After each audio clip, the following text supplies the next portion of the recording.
मी सुलेखा तळवलकर. दिल के करीब स्मृतिचित्रमध्ये तुम्हा सगळ्यांचं अगदी मनापासून स्वागत करते.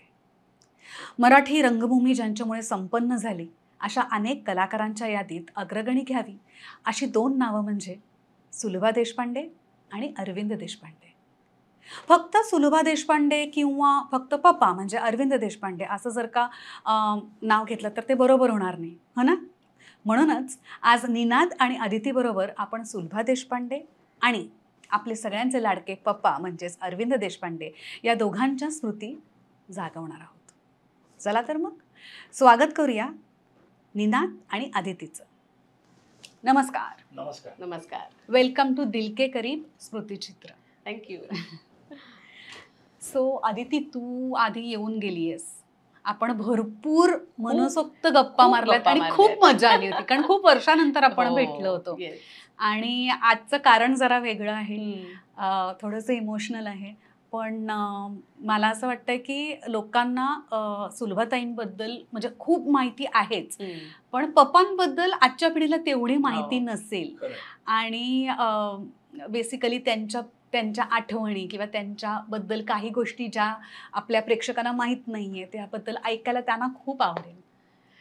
मला सुद्धा आवडेल खरं तर, कारण काय झालं, मी जेव्हा आविष्कारमध्ये आले 96 मध्ये, तेव्हा जस्ट म्हणजे 97 मध्ये पप्पा गेले, त्याच्यामुळे 86 मध्ये मी आविष्कारमध्ये आले, 87 मध्ये पप्पा गेले आणि ते मला ओळखत पण नव्हते. अच्छा. म्हणजे मी त्यांना ओळखत होते अरविंद पप्पा म्हणून, पण ते अदिती म्हणून कोणी एक मुलगी अशी अस्तित्वात आहे असंही त्यांना माहिती नव्हतं. त्याच्यामुळे कधी कधी मला असं वाटतं की अजून जरा जास्त असते ते काही वर्ष तर मला खूप जाणून घेता आलं असतं. त्यांना खूप ऐकलंय त्यांच्याबद्दल. एक व्यक्ती म्हणून ते किती उत्तम होते, म्हणजे एक चांगला माणूस कोण असतं तर ते अरविंद पप्पा असं. त्याच्यामुळे मला सुद्धा खूप उत्सुकता आहे त्यांच्याबद्दल जाणून घ्यायची. तर आजच्या या निमित्ताने मला सुद्धा कळेल निनादकडनं की पप्पा कसे होते ते.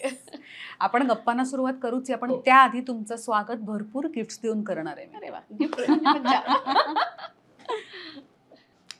रोहन प्रकाशन आपल्याबरोबर अनेक वर्ष निगडीत आहेत आणि आपले अतिशय दिलके करीब आहेत आणि त्यांनी तुमच्यासाठी रवींद्रनाथ टागोरांची पत्रे ज्याचा अनुवाद केलाय विलास गीते यांनी.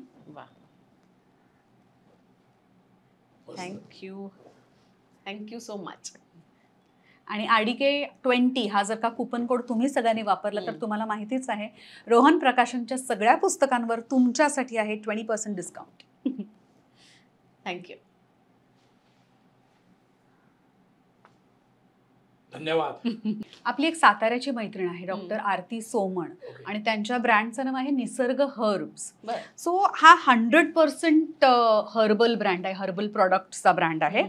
आणि त्यांनी तुमच्यासाठी अगरबत्त्या पाठवल्या.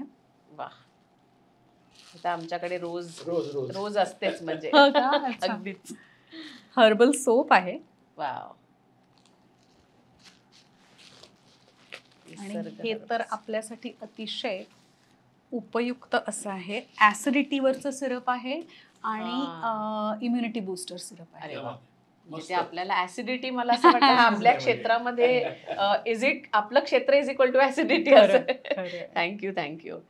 आणि मी तर खूप अशा गोष्टी वापरते हल्ली की ज्या हर्बल आहेत किंवा ज्याच्याने म्हणजे मला असं वाटतं की ते ॲलोपॅथीपेक्षा आयुर्वेद म्हणा किंवा हर्बल ह्या गोष्टी तुम्हाला जास्त उपयोगाच्या ठरतात लॉंग टर्म साठी. Thank you so much. पण हे खरंच छान आहे, it's tried and tested. Okay, आता मी लगेच लावते आणि तुम्हाला फोटो काढून पाठवते. आपली आणखीन एक दिलके करीब मैत्रीण आहे कल्याणी मोडक आणि त्यांच्या ब्रँडचं नाव आहे क्रिएटिव्ह माइंड्स. हे जे रस्त्यावरचे पाथरवट असतात ना, त्यांच्याकडून दगडातून खूप छान छान गोष्टी त्या बनवून घेतात. हा दिवा आहे. आणि हा तुम्ही घरात वापरू शकता. अच्छा, वात तेल वगैरे घालू. अच्छा, अगदी वर्ण भिजत पडते. वा वा, सुंदर. सुंदरच आहे, प्रश्नच नाही. Creative mind. मस्त आहे. थँक्यू. सो आता गप्पांना सुरुवात करू शकतो. बोला.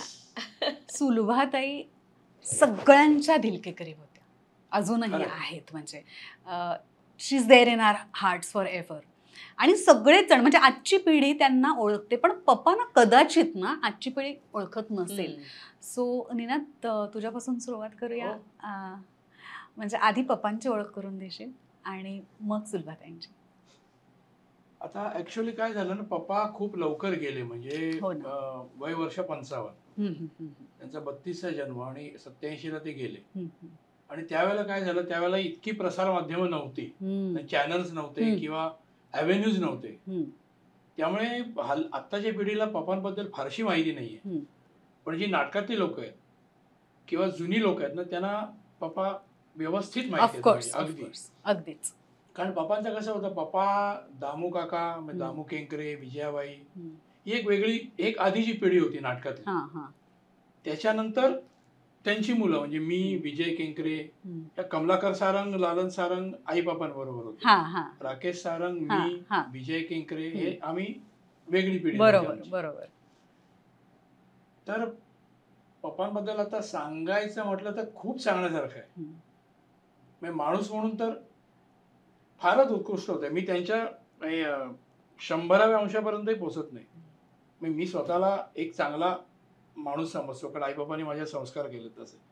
पण आईबापांच्या 100व्या अंशापर्यंत जाणं इतकंही माझ्यात काय म्हणतात ते नाहीये. पण मी आहे तसा आहे, स्पष्टवक्ता आहे. पप्पांचं काय होतं, पप्पा वॉज व्हेरी स्ट्रेट फॉरवर्ड, छक्केपंजे नाही. म्हणजे कोणालाही ते तोंडावर सांगू शकायचे की बाबा तुझं चुकलंय, हम्म, हम्म, हम्म, आणि त्यांच्या शब्दाला मान होता. हम्म, हम्म. आणि ते विल्सन कॉलेजमध्ये होते. विल्सन कॉलेजमध्ये जेव्हा ग्रॅज्युएट झाले हम्म, तेव्हा आईने जॉईन केलं. हम्म, हम्म, हम्म. त्यामुळे ते पप्पा नाटक बसवायला विल्सन कॉलेजमध्ये जायचे अच्छा आणि तिथे आईची त्यांची ओळख झाली. अच्छा अच्छा, मला त्याबद्दल पण विचारायचं. हा. तिथे आईची त्यांची ओळख झाली हम्म. आणि मग पुढे जुळलं त्यांचं. आणि मग आईनी पप्पांना एक विचारलं जेव्हा लग्नाचं ठरत होतं त्यांचं, हम्म, हम्म, की मला पुढे नाटकात काम करायला मिळेल का. हम्म, त्या पप्पांनी तिला स्पष्ट सांगितलं, जर तुला नाटकात काम करायचं असेल हम्म. तरच माझ्याशी लग्न कर, अय्या. म्हणजे नाही उलटी तर अट नाही. होती. नाही तर नाही करायचं. हा, अच्छा. त्यामुळे नाटकाचं वेळ पहिल्यापासून होतं. आता आईचं पण आईच्या घरीच पहिल्यापासून होते सगळे. म्हणजे तिचे वडील वसंतराव कामेरकर, हम्म. ते HMB मध्ये साऊंड रेकॉर्डिस्ट होते, सिनियर साऊंड हम्म, रेकॉर्डिस्ट. हम्म, म्हणजे लताबाई, आशाबाईंचं मला वाटतं पहिलं गाणं त्याने रेकॉर्ड केलं, असं माझ्या माहितीप्रमाणे. हम्म. चुकीची असू शकते पण हम्म. तरी. पण दशरथ पुजारी, बाबूजी, कुमार गंधर्व, हे सगळे आमच्या तिकडे कामेरकरांच्या घरी गाऊन गेले. हम्म, हम्म, कामेरकरांच्या घरी म्हणजे हम्म, मोठा हॉल होता, एक 30 बाय 30चा हॉल होता हम्म, त्यांचा. हम्म, अख्खा मजलाच होता कामेरकरांचा. हम्म. आणि त्यांची पहिली फॅमिली होती जी त्या एरियात राहायला गेली होती. कारण त्यांच्या घरापुढे जंगल होतं, पार्क पण नव्हतं, शिवाजी अच्छा पार्क. अच्छा अच्छा अच्छा. आणि घराला लागून समुद्र होता. हा हा हा. आता समुद्र कुठच्या कुठे गेलाय तो. हा. पण असं सगळं असल्यामुळे आई पहिल्यापासून नाटकात होती. शाळेमध्ये असताना सुद्धा हम्म, सेवादलाच्या नाटकात काम करायची ती. हम्म. तिथे माझ्या मोठ्या 2 मावश्या होत्या, म्हणजे प्रेमाताई साखरदांडे आणि ज्योत्स्ना कार्यकर. हम्म. त्या पण सेवादलात होत्या. हम्म, मामाही होता माझा, हम्म, बाबू कामेरकर. हम्म. म्हणजे तिथे म्हणजे चंद्रशेखर पप्पांचं कामेरकर. आणि आईचं नाही, आईचं तिथे आईचं आणि पप्पांचं जुळलं कॉलेजमध्ये असताना, त्याच्यानंतर विल्सन रंगायनमध्ये. कॉलेजमध्ये. हा. त्याच्यानंतर रंगायनमध्ये. हम्म, पण सेवादलाच्या नाटकात आई काम करायची, त्यामुळे आईला नाटकाचा वेळ पहिल्यापासून होता. हम्म, हम्म, हम्म. आणि घरी सगळं वातावरण असल्यामुळे ते जोपासलं गेलं व्यवस्थित. हा हा हा. आणि पप्पांनी ती अट घातल्यामुळे मग आईला कळलं की बाबा आपल्याला ह्याच्यानंतर काम करता येणार आहे. हम्म, त्यामुळे लग्नानंतर आई बापांनी नाटकाकडे जास्त लक्ष दिलं. हम्म. आणि आम्ही एकत्र राहायचो. म्हणजे मी, आईचे म्हणजे पप्पांचे पप्पा, आजोबा, आजी, हा, हा, हा. आई पप्पा, मी, हम्म, हम्म. माझे काका काकू अच्छा, आणि त्यांची 2 मुलं, बरं बरं बरं. हे शिवाजी पार्कला आम्ही एकत्र राहायचो. हा हा पण तेव्हा काय व्हायचं की आईच्या नाटकाकडे जास्त कल हा. होता. त्यामुळे थोडं संसाराकडे दुर्लक्ष म्हणता येणार नाही, पण कमी लक्ष होतं. हम्म, हम्म. पण त्यामुळे जे काही थोडंफार फॅमिलीत चालायचं तेवढं चालायचं. पण माझी आजीने माझ्या सांगितलं होतं नाटक सोडायचं नाही. अच्छा. आणि अजयने पप्पा पण असं मला नाही. वाटतं त्यावेळेला खूप सपोर्टिव्ह होते. पप्पा म्हणजे खूपच सपोर्ट म्हणजे नाटकासाठी म्हणून बाहेर राहायला लागतंय तर त्यांचं असं म्हणणं नव्हतं की तू आता संसाराकडे दुर्लक्ष करतेयस तर तू करू नकोस असं. मला असं वाटतं पप्पांनी नाही, अजिबात नाही. कधीच कारण ते हे मुळात नाही अटच केलं. होती ना की नाटकात काम करणार असेल तरच लग्न कर. आणि पप्पांनी नंतर प्रायोगिक नाटकात आम्ही आविष्कार स्थापन केलं. त्याच्यामध्ये पप्पा होते, आई होती, तेंडुलकर होते, काकडे काका होते, बरेच लोक होते. कारण ते रंगायतमधनं जे काही वैचारिक मतभेदांमुळे बाहेर पडलेली मंडळी होती. त्याने मग काय करायचं, तर हे आविष्कार हे नाव आईने सुचवलं होतं त्यावेळेला. त्यामुळे त्यांनी आविष्कार स्थापन केली. आणि मला वाटतं प्रायोगिक चळवळ मराठीमध्ये आविष्कारनी सुरू केली. बरोबर. म्हणजे पहिली संस्था जिने मोठ्या प्रमाणात चळवळ सुरू केली, कित्येक वर्ष चालू ठेवली, अजूनही चालू आहे. मग बऱ्याच संस्था झाल्या. त्याच्यानंतर पप्पांनी व्यावसायिक नाटकं केली, खूप केली. चंद्रलेखाची भरपूर नाटकं केली पप्पांनी. पण त्यावेळेला पप्पा नोकरी सुद्धा करत होते, जॉब करत होते. अच्छा, कुठे? ते बालचंद ग्रुप इंडस्ट्रीमध्ये त्यांचे जे चेअरमन होते विनोद जोशी, त्यांचे पर्सनल असिस्टंट होते, पीए होते, चीफ ऑफिसर होते तिकडे. त्यामुळे नोकरी आणि नाटक असं दोन्ही सांभाळून. आणि विनोद जोशी सुद्धा खूप सपोर्टिव्ह होते, विनोद काका खूप सपोर्टिव्ह होते. कारण त्याला स्वतःला नाटकाची आवड होती. त्यामुळे त्यांनी पप्पांना सगळ्या सुविधा देऊन ठेवल्या होत्या. पण काय झालं, एक वेळ अशी आली ना की त्याला पप्पांना बढती देऊन साऊथ आफ्रिकेला पाठवायचं होतं. अच्छा, नोकरीसाठी. आणि तेव्हा चंद्रलेखाचं प्रेमाच्या गावात जावे नाटक खूप जोरात चालू होतं. तेव्हा मोहन बागाने त्यांना सांगितलं पप्पांना, तू, ते खूप जुने मित्र होते, तू गेलास तर आपण बंद करू, कारण नाटक होणार नाही तुझ्याशिवाय. कारण पप्पांचा मेनच रोल होता. चंद्रलेख संस्था पण जरा थोडी आर्थिक अडचणीमध्ये त्यामुळे त्यांनी पप्पांना सांगितलं, तू जर सोडून गेलास तर आपल्याला नाटक बंद करावं लागेल. आणि धो चालू होतं नाटक, खूप जोरात चालू होतं. आणि मग सगळाच प्रॉब्लेम येईल. म्हणजे त्यांनी सत्य परिस्थिती सांगितली की काय ती, बाबा बॅकस्टेज वाले जे आहेत या नाटकावर अवलंबून आहेत, इव्हन लाईट वाले जे आहेत, सगळे साऊंड वाले, सगळे या नाटकावर अवलंबून आहेत, कलाकार पण आहेत. मग पप्पांना एक निर्णय घ्यायचा होता की नाटक करायचं का नोकरी करायची. पण ती खूप मोठी संधी होती ना जी सोडावी लागली. त्यांना प्रमोशन मिळून जायला लागलं होतं तिकडच्या युनिटचे हेड म्हणून पप्पांना. आणि ती जर संधी घेतली असती तर त्यांचं आणि त्यांच्या फॅमिलीचं, म्हणजे आमचं भलं झालं असतं. पण जर नसती घेतली, इथे राहिले असते तर आपण त्यावेळेला नाटक धंद्याचं नुकसान झालं असतं, नाटकाचं नुकसान झालं असतं. शेवटी त्यांनी आईशी डिस्कस करूनच निर्णय घेतला की नाही, आपण इथे राहूया, मी नोकरी सोडतो. कारण पर्याय दुसरा नव्हता, आयदर जायचं किंवा नोकरी सोडायची. मग त्याने जॉब सोडला आणि प्रयोग चालू ठेवले नाटकाचे. मध्ये काही दिवस असे होते, एखाद वर्ष असं होतं खूप, की थोडी आमची परिस्थिती अशी डामाडोल सारखी होती, म्हणजे खूप प्रॉब्लेम्स होते फिनान्शियल.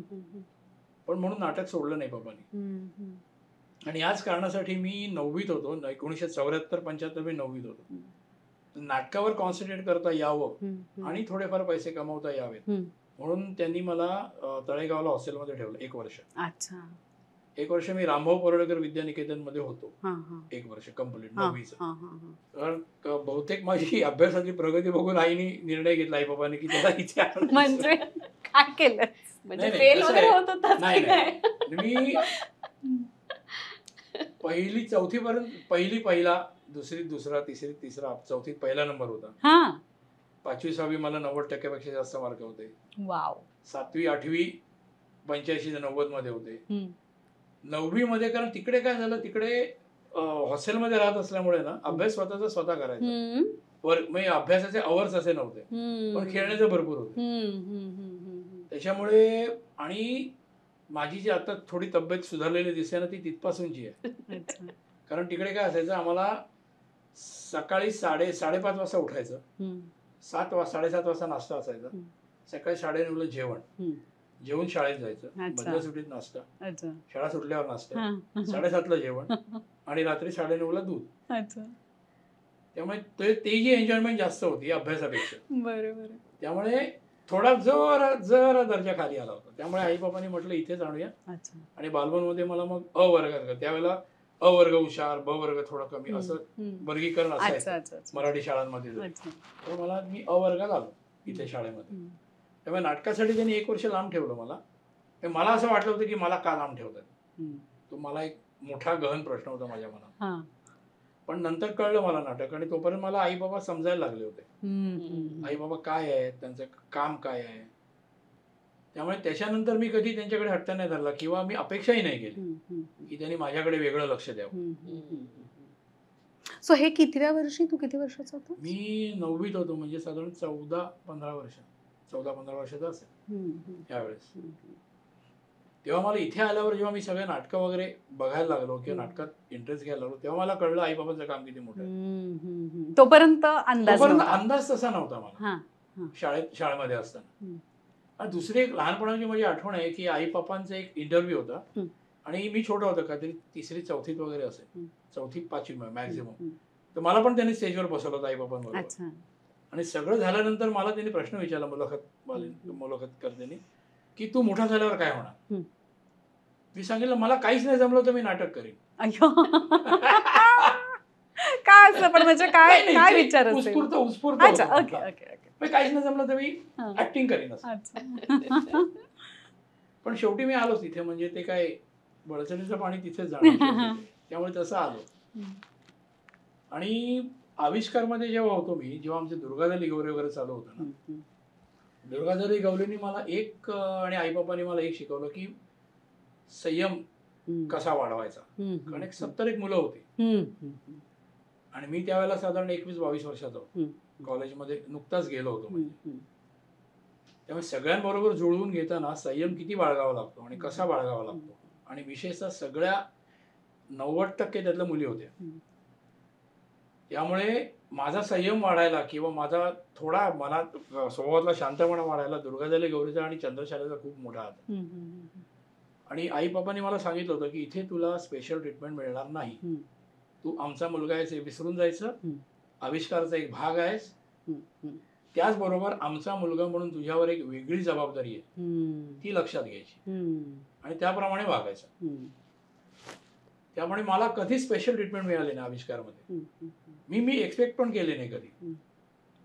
आई बाबा गेल्यानंतर सुद्धा आविष्कारमध्ये मी जेव्हा जातो ते मी नीना देशपांडे म्हणून जातो, सुभाई आणि अरविंद बाबांचा मुलगा म्हणून जात नाही कधी. ते मला जमणारच नाही प्रकार तो. आणि जेव्हा दुर्गाच्या आमच्या तालमी चालायच्या ना, तेव्हा आई बाबांची मला स्ट्रिक्ट इन्स्ट्रक्शन होती की दुर्गामधली शेवटची मुलगी तिच्या घरी गेल्याशिवाय तू घरी यायचं नाही.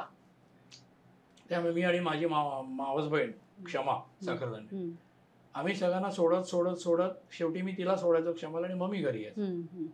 हे आई बापांनी आणि विशेषतः आईने मला घालून दिलं दंडक होतं. दुर्गादाली गौरीमध्ये आम्ही अगदी लहान, मी आणि माझी बहीण, मुळात आधी आमचा तिथे प्रवेश कसा झाला तर ते माझे आई आणि वडील. कारण आईने तेव्हा पेपरात जाहिरात पाहिली होती की छबिलदासमध्ये असं असं नाटक सुट्टीत होणार आहे आणि त्यांना मुली हव्यात, लहान मुली. म्हणून आईनी वडिलांना सांगितलं की आपण ह्यांना घेऊन जाऊया का. मग आम्ही, कारण ते सुट्ट्यांमध्ये असणार होतं, सो शाळेच्या अभ्यासाच्या आड येणार नव्हतं.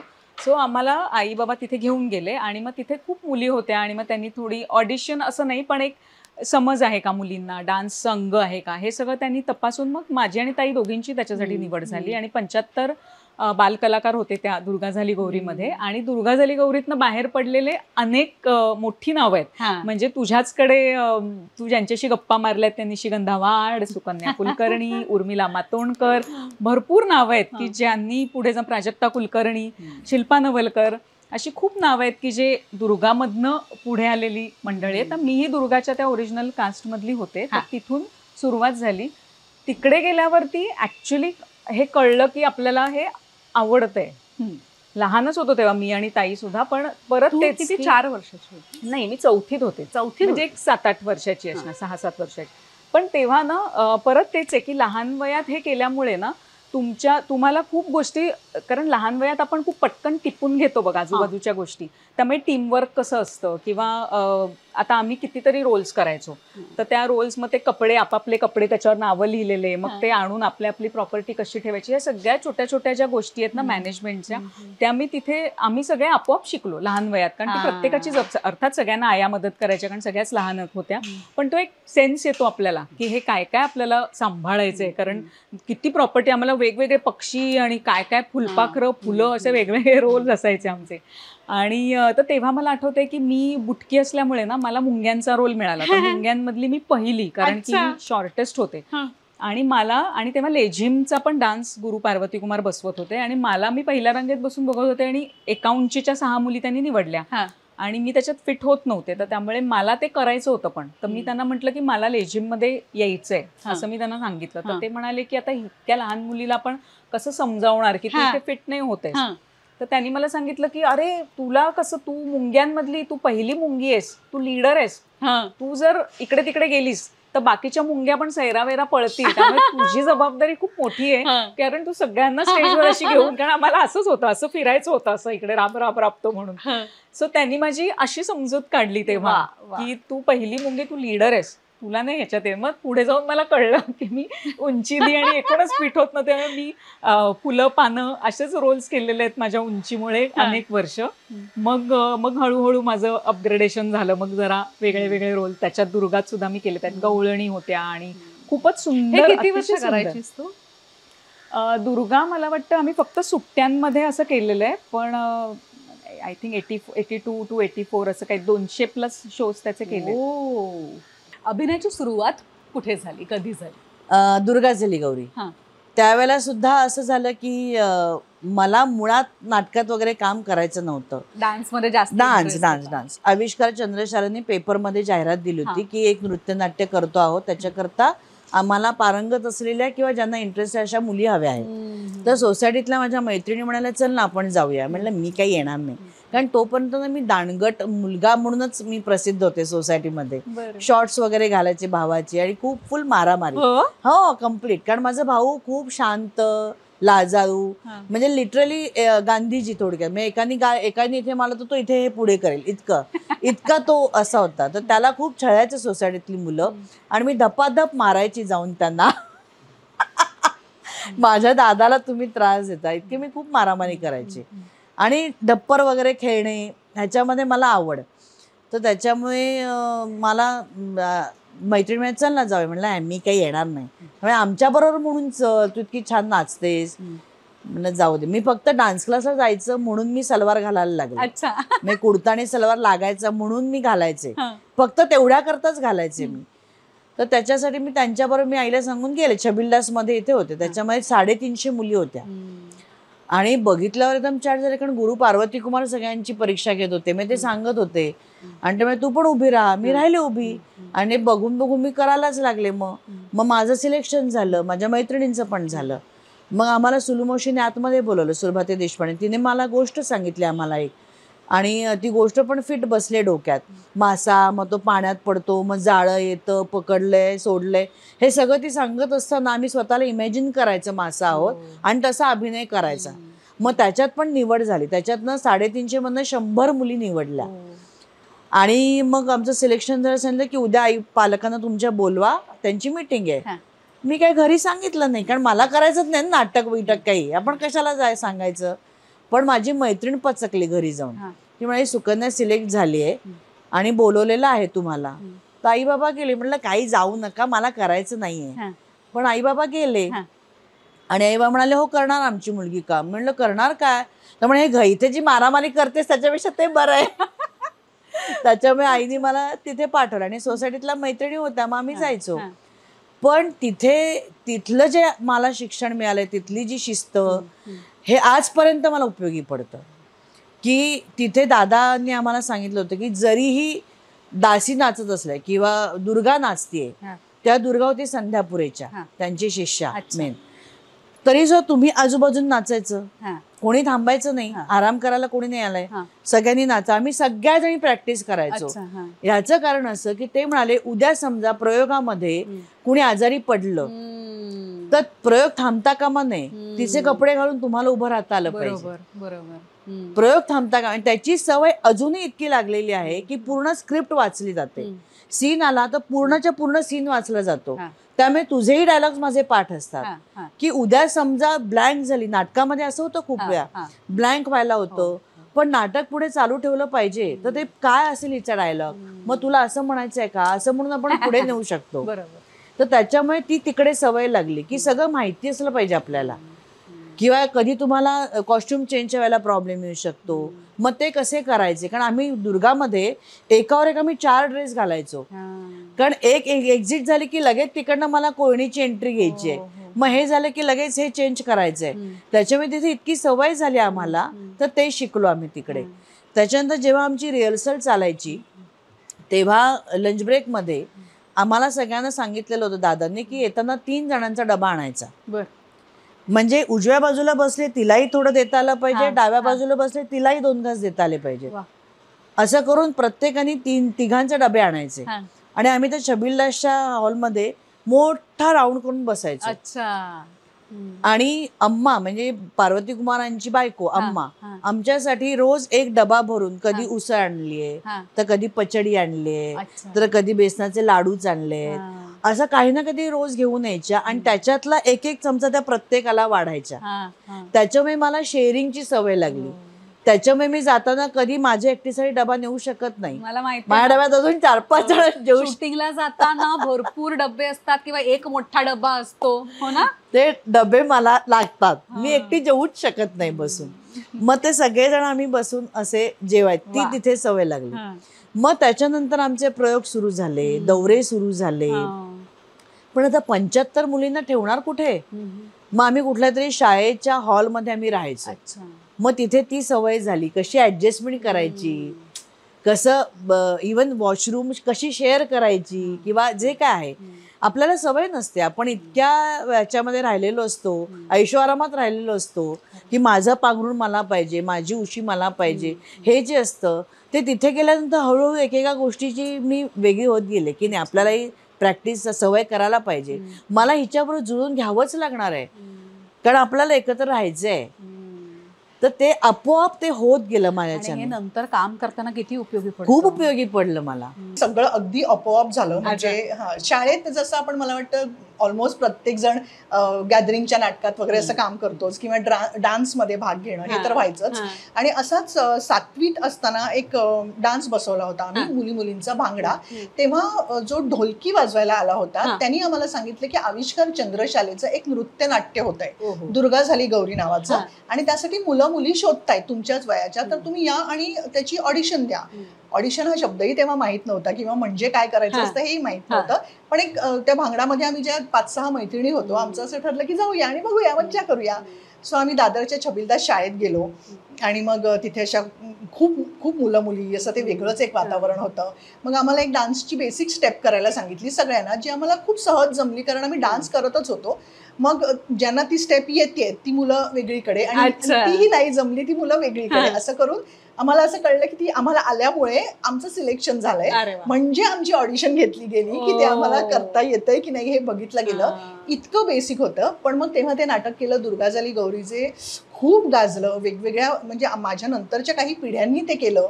अजूनही त्याचे प्रयोग केले जातात. म्हणजे अक्षरशः आम्ही ज्या ओरिजिनल मुली होतो त्यांच्या मुलींनी त्यात कामं केली. आता छोट्या छोट्या 5-6 वर्षाची जी कॅरेक्टर्स होती ते नातवंड करतायत. माझ्या पिढीची नातवंड आता त्या बॅलेमध्ये काम करतायत. इतके त्याचे प्रयोग झाले, इतकं ते गाजलं आणि मला खूप छान वाटतं आणि अभिमान आहे की ऍक्च्युली माझी शाळेच्या बाहेरची सुरुवात दुर्गा झाली गौरी ह्या नाटकाने झाली. एक गमतीशीर किस्सा सांगते ह्याचा. सुकन्या कुलकर्णी जिला सगळेच ओळखतात, ती आणि मी नेहमी ह्या दिवसाची ह्या क्षणाची आठवण काढतो. जसं मी म्हटलं तसं शाळेबाहेरचं जग हे पहिल्यांदा दिसलं होतं जेव्हा छबिलदासला आम्ही त्या ऑडिशनसाठी गेलो आणि अशा रांगांमध्ये मुलींना उभं केलं होतं. मी एकीकडे उभी होते, माझ्या बाजूला एक माझ्याच वयाची मुलगी उभी होती आणि आमची ती स्टेप करण्याची टर्न येईपर्यंत एक तुझं नाव काय ग, कुठल्या शाळेत जातेस ग, अशा ज्या आपल्या बेसिक गप्पा होतात तशा आमच्या झाल्या. तेव्हा ती म्हणाली मी सुकन्या कुलकर्णी, मी बालमोहन शाळेत जाते. मी सांगितलं मी शिल्पा नवलकर, मी सेंट ॲन्समध्ये जाते. आणि ही आमची पहिली ओळख त्यावेळची. जी अजूनही टिकून आहे, घट्ट मैत्री वा. अजूनही टिकून आहे. वा. माझा हिशोबही गेलाय, 35 वर्ष झाली असतील अशी काहीतरी, 35-37 वर्ष. अच्छा. पण आम्ही दोघीही ही गंमत मानतो की शाळेच्या बाहेरच्या जगातल्या आम्ही दोघी एकमेकींच्या पहिल्या मैत्रिणी वा, वा, वा, आहोत. वा. की त्या दिवशी ती तुझं नाव काय इथपासून झालेली ओळख होती अच्छा. आणि आजही टिकून आहे. खूप जास्त घट्ट मैत्री टिकून किती आहे. गोड, किती गोड. 10वीत असताना अभिनयाची राष्ट्रीय शिष्यवृत्ती मिळाली होती. मग सुलभाताई देशपांड्यांकडे गेले, त्यांनी चंद्र शाळेत घेतलं. हा. अरविंद पप्पा आणि सुलभाताई. हा. त्यावेळेला गुरु पार्वती अरविंद कुमार, पप्पा अरविंद देशपांडे, हो नाही पण तू पप्पा म्हणतेस का त्यांना? सगळेच जण म्हणायचो आम्ही चंद्र शाळेमध्ये. अच्छा. 75 मुली होतो आम्ही दुर्गा झाली गौरीमध्ये. आणि त्यातून मी बाईंची विद्यार्थिनी होते, कारण शिष्यवृत्तीसाठी त्या माझ्या ऑफिशियल गुरु होत्या. बरं. कारण शिष्यवृत्तीचा एक क्लॉज असतो या राष्ट्रीय, की गुरु लागतात आणि गुरु शिष्य परंपरेमध्ये त्या पठडीमध्ये ती बसते शिष्यवृत्ती. आणि मग गुरु पार्वती कुमार माधव साखरदांड्यांचं दुर्गा झाली गौरी करत होते. त्याच्यात त्यांनी मला घेतलं. आणि मग काय, मग अर्थात ते काही व्यावसायिक नाटक नव्हतं, पण त्याच्यातल्या गमती जमती म्हणजे आता त्यातली कितीतरी मंडळी आपल्याला इथे दिसतात. शर्वरी पाटणकर मुंगी करायची तेव्हा, आणि इतकी छोटी होती की प्रयोगाच्या आधी साखरेचा खडा ती उशी डोक्याशी घेऊन झोपून जायची. आणि मग तिला कोणीतरी उठवायला जायचं, शारू उठ, मुंग्यांचा नाच आलाय असं. आणि संध्या पुरेच्या, जी रमेश पुरव सरांची स्टुडंट होती, पार्वती कुमारांची, गुरु पार्वती कुमारांची शिष्या होती, ती आमची दुर्गा आणि गौरी होती. बर. आमची टीचरही होती आणि कथ्थक शिकली आहे मी 7 वर्ष. आणि आनंद आहे, आयुष्य सुंदर आहे. त्याकडे इव्हन मी सुद्धा जेव्हा आविष्कारमध्ये आले, 16-17 वर्षांची होते, त्यावेळेला हे अरविंद पप्पांना मी लांबून बघायची की सगळ्यांना कसं ते अगदी सांभाळून घेतायत, की एक जण चिडत असेल तर ते शांत असायचे. म्हणजे कधी मी त्यांना त्या एका, जे काही मी त्यांना ओळखलं किंवा जे काही मी त्यांना बघितलं, कधीच त्यांना चिडलेलं बघितलं नाही मी, किंवा कितीही असा प्रसंग आला ना तरी ते शांतपणे हाताळायचे. काय प्रॉब्लेम आहे, काय आहे, आपण शांतपणे बसून सॉल्व्ह करूया असं. त्यामुळे मला असं कधीतरी वाटायचं की माझी ना त्यांच्याशी पर्सनल ओळख झाली पाहिजे कधीतरी, की ते मला अदिती म्हणून ओळखतील का असं. पण ती वेळ कधी आलीच नाही. पण मला असं वाटतं की जेवढं मी त्यांना बघितलं तेवढं माझ्यासाठी पुरे होतं, की त्यांना एक माणूस म्हणून ओळखण्यासाठी. खरं आई चिडायची, हा, म्हणजे ती चिडायची आणि अरविंद पप्पा तेवढेच शांत असायचे. म्हणजे ते तेवढंच बॅलन्स करायचे. म्हणजे सुलभाताई चिडल्या, सुलभामाची चिडली तर मग पप्पा एकदम शांतपणे ते हाताळायचे. म्हणजे घरात सुद्धा हा, म्हणजे ते घरात आता तो माझ्यात तो गुण आलाय पप्पांचा. शांत राहायचं आपण, मग वाद वाढत नाही. मला शाळेतली एक माझी आठवण आहे. मी बालवर्गात होतो, म्हणजे किती 4-5 वर्षाचा असेल. एकदा मी शाळेतनं बालवर्गात, म्हणजे बालमंजी शाळा होती ना, खडू घेऊन घरी आलो होतो, 1-2 खडू. आणि मला उलट्या पावली शाळेत परत नेलं आणि खडू द्यायला लावले. बरं, आपली जी गोष्ट नाही त्याला आपण हात लावायचा नाही, ही शिकवण माझी तेव्हा मिळालेली आहे. आणि दुर्गा झाली गौरीला एकदा एक दिवस काय गमत झाली की एक दिवस दादा आमचे रिहर्सल घ्यायचे, पार्वती कुमार. आईचं शूटिंग होतं त्या दिवशी आणि नेमकी इंडिया पाकिस्तानची मॅच होती टीव्हीवर. आणि मला प्रचंड वेळ आहे क्रिकेटचा, मी खेळलोय, म्हणजे साधारण युनिव्हर्सिटी लेवलपर्यंत खेळलोय. अच्छा. त्याच्यामुळे माझं काम नव्हतंच तेव्हा, माझं लवकर संपायची रिहर्सल, पण मी त्यावेळी लवकर सटकलो. घरी आलो आणि मॅच बघत बसलो. आणि दुर्दैवाने आईचं शूटिंग लवकर संपलं. अरे बापरे. आई आली घरी, मला बघितलं, काय रे रिहर्सल संपली? बरं, खोटं कसं बोलणार ना संपली म्हणून. आईला लगेच कळणार ते, आईला माहिती होतं. नाही चालू आहे. मग तू इथे काय?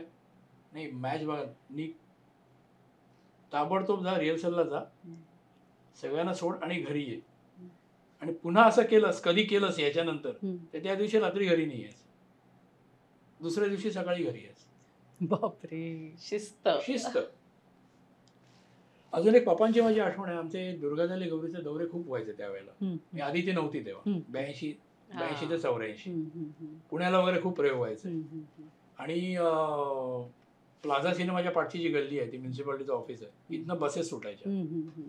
आणि मला कधी ते नारळ फोडायला द्यायचे ना बस समोर, कारण मी नारळ फोडला ना बसला काही ना काहीतरी कर्मधर्म सहयोगाने व्हायचाच.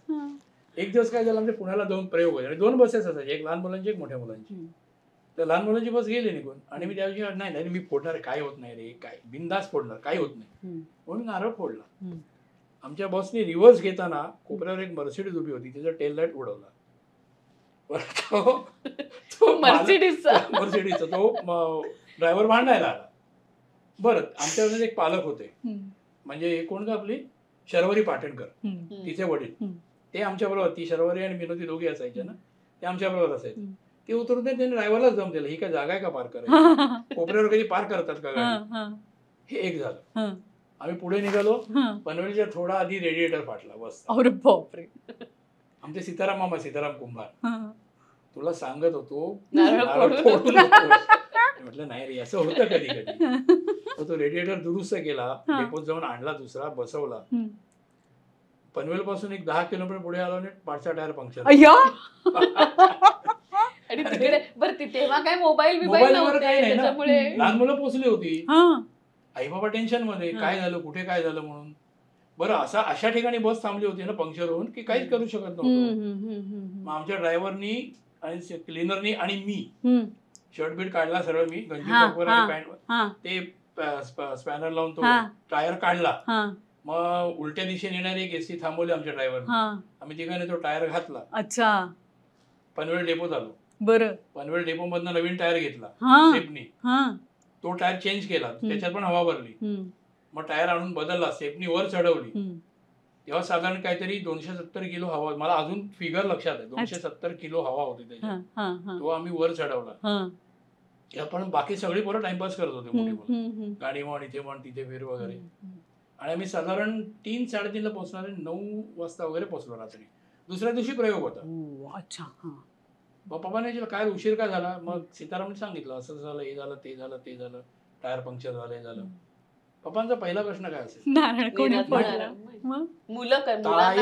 जेव्हा पंक्चर झालं निनाद काय करावं, हा पहिला प्रश्न जो मला एक्सपेक्टेड होता. मी जर मुलांबरोबर टाइमपास करत राहिलो असतो ना, बरोबर सोडलं असतं पप्पांनी आणि आई. त्यांनी सांगितलं निनाद त्यांना मदत केली, त्याने टायर वगैरे बदलून. ठीक आहे, एवढीच रिॲक्शन. म्हणजे ही शिस्त, हा धाक आणि जबाबदारीची जाण, हे मला आई पप्पांपासून जे मिळालं ते असता काय जे मग पर्सन दोघेही प्रश्नच नाही, म्हणजे काही त्याबद्दल वादच नाही. आणि त्याने अनुभवाने एवढं समृद्ध करून ठेवलंय ना, त्यांचं काम, त्यांची वागणूक, किंवा त्यांनी जोडलेले मित्रमैत्रिणी. पैसे नाही फार जोडले आई बाबांनी, पण मनुष्य संचय हा जो प्रकार असतो खूप अगणित आहे. म्हणजे मला आठवतंय सुलभाताईंबरोबर मी कुंकू नावाची एक सिरियल केली होती झी टीव्हीची. तर आणि we were sharing a room. तर बऱ्यापैकी म्हणजे मी जरा घाबरायचे त्यांच्याशी बोलायला, पण त्या स्वतःहून जेव्हा गप्पा मारायला लागायच्या तेव्हा मी कान देऊन ऐकायचे. तर एक त्यांनी किस्सा असा सांगितला होता की तुला काय सांगू अगं, एक काळ असा होता की परिस्थिती खूप वाईट होती आमची, आणि त्यावेळेला म्हणे मी अक्षरशः नवऱ्याला सांगितलं होतं की ज्युनियर आर्टिस्ट म्हणून काम करूया आपण, निदान फिक्स्ड अमाऊंट तरी घरात येईल. म्हटलं सुलभाताई तुम्ही असा विचार करायचा नाही. अगं करायला लागतं. म्हटलं तुम्ही केवढ्या ग्रेट आहात, तुम्हाला माहिती आहे ना. नाही पण काय ग्रेट असून फायदा नाही ना, कारण जर का घर चालत नसेल, निदान ज्युनियर आर्टिस्टना मिळतात तरी तेवढे पैसे. म्हटलं तुम्हाला अंदाज आहे का तुम्ही केवढ्या ग्रेट आहात ते. त्यांना मला असं वाटतं की शी डिड नो हर कॅपॅसिटी, म्हणजे व्हॉट शी इज, ते शेवटपर्यंत कधीच नाही, म्हणजे त्यांना नव्हतंच कधी ते. म्हणजे घरात सुद्धा असताना, म्हणजे मला म्हणजे सुलभाताईंची एक गोष्ट मला आठवते.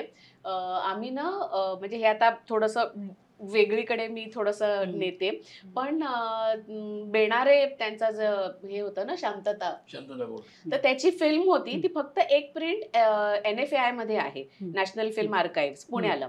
तर त्यांनी एक त्याचं एक स्पेशल स्क्रीनिंग ठेवलं होतं त्या फिल्मचं, आणि मी आणि सुलभाताई एकदम लास्ट रांगेमध्ये दोघी जणी बसलो होतो, आणि ती फिल्म बघितली मी, बेणारेंचं सगळं. आणि मी उठले आणि मी बघितलं तिच्याकडे, आणि मला असं वाटलं की मी पहिल्यांदा या व्यक्तीला बघतेय, ही कोण आहे व्यक्ती माझ्यासमोर उभी आहे ते. मी एकदम मिठी मारली तिला, आणि मी तिला सांगितलं की मी प्रेमात पडले तुझ्या. म्हणजे मी इतकी वर्ष ओळखते तिला, मी सून आहे सुलभाताईंची, मी त्यांच्याबरोबर राहते, पण तरीही त्यावेळेला मला असं वाटलं की ही मी समोर जी बघते ती व्यक्ती आणि ही व्यक्ती मी आज नव्यानेच ओळखतेय. मी म्हटलं की मी प्रेमात पडले, असं माझी पहिली रिॲक्शन आली. म्हणजे इतकं त्यांचा एक असा ना वेगळाच असा एक प्रभाव होता. आणि ना at the same time contrast बघ, ह्या मेकअप रूम मधल्या गप्पा कट टू आम्ही सीन करायला गेलो आणि टेक झाला आणि कॅमेरामन म्हणाला की सॉरी ताई 1 मोर घेऊया, टेक्निकल प्रॉब्लेम आहे. त्या शांतपणे काय म्हणाले माहितीये, टेक्निकलच होणार, माझ्याकडून तर होऊच शकत नाही. कॉन्ट्रास्ट बघा, म्हणजे हे त्याच Confidence. हा माझ्याकडून तर होऊच शकत नाही, टेक्निकलच असणार. पॉसिबिलिटी खरंच आई खूप स्पष्ट वक्ती होती. हो. खूपच. म्हणजे मला तर मी जेव्हा नॉट ओनली मिसेस राऊत केला आणि माझा एक शेवटचा पॅच होता ज्याच्यामध्ये कोर्टात माझं एक स्वगत होतं की मी बोलते ते सगळं झाल्यानंतर मला कोण सुलभाताईने तुझं डबिंग केलंय का, म्हटलं ना सुलभाताई का माझं डबिंग करतील, नाही मीच केलंय. बोलले की नाही आम्हाला असं वाटलं, डोळे मिटून ऐकलं तर सुलभाताईच वाटतात म्हणे त्या. म्हणजे माझा इतका त्यांचा प्रभाव होता. म्हणजे मी कधी त्यांच्या हाताखाली काम नाही केलं, मी तिच्याकडे कधी वर्कशॉप नाही केलं किंवा आविष्कारमध्ये असताना सुद्धा कधी तिच्या तालमीखाली मी अजिबात काम नाही केलं. सबकॉन्शियसली होत असेल ना ते. घरामध्ये बघून ऐकून मला इतकं ते माझ्या झालं होतं ना की त्यांना मी सुलभाताईच वाटायला लागली की तू सुलभाताईच बोलतायत असं. म्हणजे नकळत एखाद्या व्यक्तीची कसा तुमच्यावर छाप पडतो ना ते मला असं खूप जाणवतं. म्हणजे अशा वेळेला तू लग्नाआधी त्यांना ओळखायचीस? हो, आणि कारण आविष्कारमुळे आणि ती सुलमावशी म्हणून ओळखत होते मी तिला की आणि त्याच्यानंतर पण कितीतरी वर्ष सुलू मावशीच होती ती. म्हणजे मला असं निनाद म्हणायचं की सुलू मावशी काय, पण म्हटलं ते इतकी सवय झाली आहे ना की मग नंतर इव्हेंच्युअली ग्रॅज्युअली मी ते आईवर आले, पण पहिल्यांदा म्हणजे ती सुलू मावशीच होती माझ्यासाठी. सो तुझी आणि त्यांची ओळख झाली आधी, लग्नाआधी, ते सासू सून होईपर्यंत हा प्रवास कसा होता? हा प्रवास ना मला असं वाटतं की माझं जेव्हा लग्न झालं तेव्हा मी अजून कॉलेजमध्ये होते, म्हणजे शिकत होते. माझं अजून ग्रॅज्युएशन सेकंड इयर, माझं ग्रॅज्युएशन झालं नव्हतं. त्यामुळे कॉलेज लग्नानंतर ना मी रोज आईकडे जायची माझ्या, कारण माझं कॉलेज होतं तिकडे. आणि ना 20-21 वर्ष हे वय नसतं असं की तुम्हाला ना काही समजू शकतं की लग्न झालंय, आता हे माझं सासर आहे, अजून मला काय ठीक आहे मी माझ्या आईकडेच जाते. पण जवळपास 2 वर्ष मी अशी काढली की रोज कॉलेज झालं की मी आईकडे जायची. म्हणजे मला असं वाटायचं की काही चेंजच नाही झालंय. म्हणजे सुलभाताई नेहमी म्हणायच्या की तू जशी तुझ्या घरी राहतेस तशीच तू इथे राहायचंयस. तुझ्यामध्ये लगेच लग्न झालं म्हणून काय मी तुला स्वयंपाक करायला लाग किंवा आता जेवणच कर वगैरे असं मी काहीही म्हणणार नाहीये. त्यामुळे हे जे ती मला करू दिलं ना त्यामुळे माझं जे ट्रान्झिशन आहे, म्हणजे एक सुलू मावशीवरनं एक आई म्हणण्याचं जे ट्रान्झिशन आहे ते खूप सोपं झालं. आता कितीतरी वेळेला होतं ना अचानक खूप अपेक्षा वाढतात तुमच्या. लग्न झालंय ना मग आता तुला हे आलं पाहिजे, तुला ते आलं पाहिजे, तू हे का करतेस, जबाबदारी तू घे. म्हणजे मला असं, आणि एकतर 21 आणि 22व्या वर्षी मी तरी तयार नव्हते की सगळी घराची जबाबदारी घेण्यासाठी. किंवा कधीही पुढे मला झालं की मला नाटक करायचंय किंवा मला कुठली सिरियल आली तर नाही कर ना, त्यात काय, घर काय चालतं ग. म्हणजे आम्ही तसंच संसार केला. घर पप्पा त्याच्यातनच गेले होते, त्यामुळे ते कधीच नव्हतं तिचं की तू सिरियल मध्ये काम नाही करायचं, तू नाटक नाही करायचं, असं कधीच मला विरोध नाही झाला. त्यामुळे मला असं वाटतं अपेक्षांचा भार नव्हता ना माझ्यावर, म्हणून ते ट्रान्झिशन खूप हे बघ. आणि छोट्या मोठ्या गोष्टी काय कुठेही घडतात. म्हणजे 2 व्यक्ती आल्या की तुमची मतं कुठेतरी कोणी असो, म्हणजे इट्स अ ह्युमन नेचर. म्हणजे त्याला तुम्ही असं नाही म्हणू शकत की त्यांचं नातं चांगलं नव्हतं किंवा सासू सून म्हणून की त्या सासूच होत्या, असं कधीच नव्हतं माझ्या बाबतीत. आपण ते नातं कुठपर्यंत आणायचं किंवा किती महत्व द्यायचं वादाला आपल्यावर असतं शेवटी. आणि मला ना कुठेतरी वाटतं, म्हणजे मला लहानपणीपासूनच असं वाटायचं की नाही सासू आपली आईच व्हायला पाहिजे, असं काही नेसेसरी नसतं काही. आणि तुम्ही ना ते आई ही आईच असते, आईचं झालं तर उत्तम, नाही तरी उत्तम नाही, पण ती उत्तम सासू होऊ शकते, पण ती आईच व्हायला पाहिजे किंवा आपण तिला आईच मानायला पाहिजे असं का अट्टहास. आणि तो अट्टहास जेव्हा ठेवला जातो ना तेव्हा मग कुठेतरी नाती बिघडतात. बरोबर की तू अट्टहास का ठेवतो की मला तू आईच म्हण, मला तू आईच नाही म्हणू शकत. आणि ते जेव्हा नसतं ना तुमच्यावर, ते अपेक्षांचं ओझं नसतं, तेव्हा मग तुम्ही ग्रॅज्युअली ते सासूकडनं मग आईकडे जातं नातं ते असं. किंवा कधी कधी काय होतं, आपण आईला बोलतो काय गाय असं करतेस तू, तेच जर आपण सासूला बोललो तर यू नेव्हर नो की सासूना असं हे वाटेल अरे असं काय बोलते ही, मी सासू आहे, ही माझी सून आहे, ही असं नाही बोलू शकत मला. हे जेव्हा येतं ना तेव्हा मग मला वाटतं ते सासू सुनांचं नातं होतं. पण जर मी सासूला पण असंच बोलले समजा, काय ग नको ना मला कंटाळा आलाय, आणि तिने घटलं हा ठीक आहे, मग ते तुमचं ना आई आणि मुलीच्या नात्याकडे जातं. मग छोट्या छोट्या गोष्टी असतात ह्या, पण त्याच्याने मला असं वाटतं की तू एक नात्याची गंमत आहे खरं तर. माझे आणि आईचे वाद व्हायचे, खूप व्हायचे वाद. अच्छा. खूपच व्हायचे. पण माझे आणि पप्पांचे कधी वाद झालेले मला आठवत पण नाही. ओके ठीक आहे, असं तुला असं वाटतंय का? ठीक आहे. आणि ह्याच्यासाठीच मला ना माझी खूप इच्छा होती की पप्पा असते समजा तर कसं झालं असतं, किंवा आमचं आयुष्यच खूप वेगळं असतं. कारण मग नंतर हा म्हणाला तसं की अगदीच यंग एज मध्ये पप्पा गेल्यामुळे म्हणजे सुलभा मावशीला सुद्धा असं झालं की 50-55 खरं ही काही जायचं वय नाहीये, म्हणजे तुमचं अख्खं आयुष्य तुम्ही एकटं काढता. त्यामुळे मला असं कधी कधी ती एक माझी खंत आहे की अजून पप्पा असायला हवे होते, म्हणजे मी त्यांना ओळखू शकले असते अजून, म्हणजे मला त्यांचा सहवास मिळाला असता. ती कशामुळे गेली? Heart attack. काय झालं ना, 80s मध्ये त्यांना 1980 साली पहिला अटॅक आला. तेव्हा ते शापित पिक्चर करत होते, डायरेक्ट करत होते शापित, आणि त्याच्या रेकीसाठी ते साताऱ्याला गेलं, सातारा सांगलीला. तिथे त्यांना मेजर अटॅक आला. मग प्रोड्युसरनी त्यांना डॉक्टरकडे नेलं. त्यांनी डॉक्टरांना सांगितलं की मी आता इथून मुंबईला जाणार, माझं जे काय होईल ते मुंबईत होईल. डॉक्टरांनी सांगितलं ठीक आहे, मी थांबवत नाही तुम्हाला, पण तुम्ही इथनं पुण्यापर्यंत तुम्ही जाल, पुण्यापासून पुढे तुमची बॉडी जाईल, तुम्ही ठरवा काय करायचं.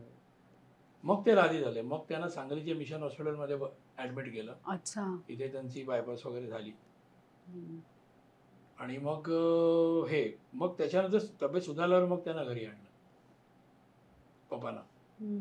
पण त्याच्यानंतर तो स्ट्रेस एवढा होता ना त्यांचा, आणि रोज 4 मजले चढायला लागायचं. त्यामुळे ते दिवसातनं रिहर्सल असेल तरच बाहेर पडायचे, किंवा आविष्कारमध्ये जायला संध्याकाळी बाहेर पडायचे. ते कायम असायचं, कायम त्यांचं एकदा दिवसातून.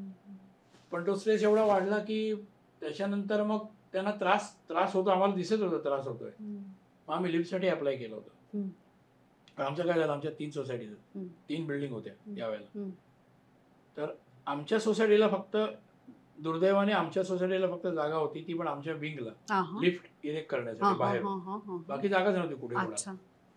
त्या बाकीच्या एजीएम मध्ये ऑब्जेक्शन घेतलं आमच्या की आम्हाला नाही, मग तुम्हाला कसं.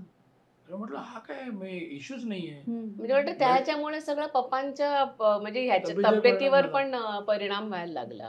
सो म्हणजे कधी कधी असं वाटतं की ते जर करू दिलं असतं, म्हणजे मे बी नाही माधवी दुसरीकडे होतो, म्हणजे कधी कधी असं वाटतं की ते जर करू दिलं असतं तर कदाचित पप्पा असते, अजून काही वर्ष असते आमच्या बरोबर. म्हणजे तो स्ट्रेस त्यांना ते झेपला नाही. आणि म्हणजे मला असं वाटतं की इतक्या छोट्या छोट्या गोष्टींनी की बाबा आम्हाला मिळत नाहीये तर तुम्हाला कसं ते मिळेल, ही जी एक मानसिकता होती ना त्यावेळी, त्याच्यामुळे अजूनही आहे. म्हणजे असं झालं की ते समजा केलं असतं तर पप्पा असते अजून आमच्यामध्ये, म्हणजे अजून लोक ओळखू शकली असती. 10 वर्ष तरी पप्पा निश्चित जगले असते. म्हणजे आता तुला मी सांगते, हे यंग जनरेशन आहे त्यांना अरविंद देशपांडे असं सांगितलं ना की एक दुजे केलीचा रेफरन्स द्यायला लागतो. कारण तू गुगल केलंस तर अरविंद पप्पांचं काहीच नाहीये त्याच्यामध्ये. तर मग ते एक दुजे केलीमध्ये ते रती अग्निहोत्रीचं ना, रती अग्निहोत्रीचे जे त्यांचे वडील झाले होते ते, मग त्यांना कळते अरे हा, म्हणजे असं त्यांना रेफरन्सेस द्यायला लागतात की मग लोक ओळखतात की अच्छा अच्छा ते होते का. असं तुला कितव्या वर्षी कळलं की ते एवढे ग्रेट आहेत? म्हणजे तुला म्हणजे आठवतंय का पहिलं त्यांचं नाटक बघितलेलं किंवा चित्रपट त्यांचा पहिला बघितलेला? पहिला त्यांचा चित्रपट, त्यांनी चित्रपटात काम केलं तेव्हा मी खूप मोठा होतो माहिती तसं. अल्बर्ट पिंटो को गुस्सा क्यों आता है, किंवा 1975 साली सई परांजपेचा पिक्चर होता शक, सई परांजपे नाही, विकास देसाईंचा शक म्हणून. शबाना आणि हे होते, विनोद खन्ना होता त्याच्यामध्ये. मी पण एक छोटा रोल केला होता. फरीदा जलाल होती, तिच्या मुलाचा केला होता. तेव्हा किती वर्षाचा होता? मी 10वीत होतो तेव्हा, म्हणजे 15 वर्षाचा. इतक्या लेट पप्पांनी सिनेमात खूप उशिरा चालू केलं काम करायला, खूप उशिरा. कारण पप्पांनी जेव्हा नाटक पप्पा करत होते तेव्हा ते क्षेत्रच नव्हतं माहिती, त्याने ते धरलंच नव्हतं गृहीत की मला सिनेमात काम करायचंय. 1974 किंवा 75 साली मला वाटतं, साल मला एक्झॅक्टली माहित नाही, पण व्ही शांताराम बाबूंचा पिक्चर आला होता झुंज. त्याच्यामध्ये रवींद्र महाजन आणि रंजनाई नवी जोडी होती, त्यांचाही पहिला पिक्चर होता, तो पप्पांचा पहिला पिक्चर. त्यामुळे त्यावेळेला मी साधारण 14-15 वर्षाचा असेल. आणि तो झुंजमे खूप गाजला, त्यांची भूमिका निगेटिव्ह होती, टोटल निगेटिव्ह होती, खूप गाजला चित्रपट. नंतर पप्पांनी शापित चित्रपट केला 1980 साली. त्यावेळेला पप्पा दिग्दर्शक होते त्याचे सुरुवातीला, आणि त्यांना जो अटॅक आला, हार्ट अटॅक आला, त्याच्यानंतर मग अर्धा चित्रपट दत्ताजींनी पूर्ण केला, राजदत्तांनी. पण एक महत्वाची त्यातली घटना म्हणजे त्या पिक्चरमध्ये मी काम केलं होतं यशवंत दत्तच्या मुलाचं आणि मधु कांबीकरच्या, पण माझं सिलेक्शन हे प्रॉपर ऑडिशन देऊन झालं होतं. अच्छा, म्हणजे ना केवळ अरविंद देशपांडेंचा मुलगा म्हणून झालं नव्हतं हा माझं. हा हा 4 किंवा 5 मुलांना आम्ही त्यांना बोलवलं होतं, त्यांचं ऑडिशन घेतलं होतं, आणि त्याच्यातनं त्यांनी सिलेक्ट केलं होतं. आणि त्या सिलेक्शन मध्ये पप्पा नव्हते. पप्पाने सांगितलं मी या सिलेक्शन मध्ये येणार नाही, मला माझ्यावर कोणाचा आक्षेप किंवा ठपका नको, माझ्या मुलाला मी सिलेक्ट केलं, तुम्ही सिलेक्ट करा, तुम्हाला जर योग्य वाटला तो त्या भूमिकेसाठी तर त्याला निवडा, नाहीतर त्याला निवडला नाही तरी माझी काही हरकत नाही. अशा पद्धतीने माझं सिलेक्शन झालं होतं त्या रोलसाठी. ते पण माझा रोल खूप चांगला झाला होता आणि खूप गाजला होता शापित मधला. So it was man of principle you can say. आई पण तत्वांशी तडजोड नाही कुठल्याही बाबतीत. म्हणजे झुंज चित्रपट जर बघितला त्याच्यामध्ये आपल्याला वाटतं की अरविंद देशपांडे हे इतके वेगळे आहेत आणि ही एवढी निगेटिव्ह भूमिका करतायत, म्हणजे खरंच वाटायचं असं की म्हणजे तेव्हा तिथे तो कलाकार म्हणून तिथे आपल्याला तो माणूस दिसतो की ज्यांना माहिती असतं की ते अदरवाईज कसे आहेत, कसा स्वभाव आहे त्यांचा, आणि हे असे कॅरेक्टर करतायत. कारण मी लहानपणापासून आई पप्पांना बघत होतो नाटकांमध्ये, पण तेव्हा फारसं कळत नव्हतं की हे किती मोठे आहेत. पण जेव्हा समज आली 15-16 वर्षाचा असताना, त्याच्यानंतर मी गृहीतच धरलं की माझे आई बाबा खूप मोठे आहेत. त्यामुळे त्यांच्याविषयी काही तसा विचार करायचा नाही की बाबा हे असे का वागतात, हे मला वेळ का देत नाही. I had accepted the fact ते मला वेळ देऊ शकणार नाही. पण ते तू स्वतःच एक्सेप्ट केलंस, त्यांनी बसवून तुला सांगितलं, समजावलं असं नाही की हे असेच आहेत, हे असेच राहणार. आणि मला माझ्याकडे लक्ष देण्यापेक्षा त्यांचा जो कार्यपद्धती किंवा त्यांचा जो क्षेत्र आहे ते खूप मोठं आहे आणि त्याला त्यांची जास्त गरज आहे. That I had decided it was very clear in my mind. So मला कधीच वाईट नाही वाटलं. आणि मला असं वाटतं की त्यावेळेला तुमची म्हणजे एक जॉईंट फॅमिली असल्यामुळे म्हणजे खूप जण तुम्ही एकत्र राहायचात ना, तेव्हा एक म्हणूनही कदाचित ती आई वडिलांची एक कमी त्यावेळेला त्यांना भासली नाही असं मला वाटतं. आईचं कुटुंब सगळं एकत्र होते कामेरकरांकडे. तुला साधारण सांगतो, गणपतीला 70 ते 80 घरची लोक असायची, बाहेरचं सोड. कामेरकरांचा सार्वजनिक गणपती असं म्हणू शकतो, इतकी लोक.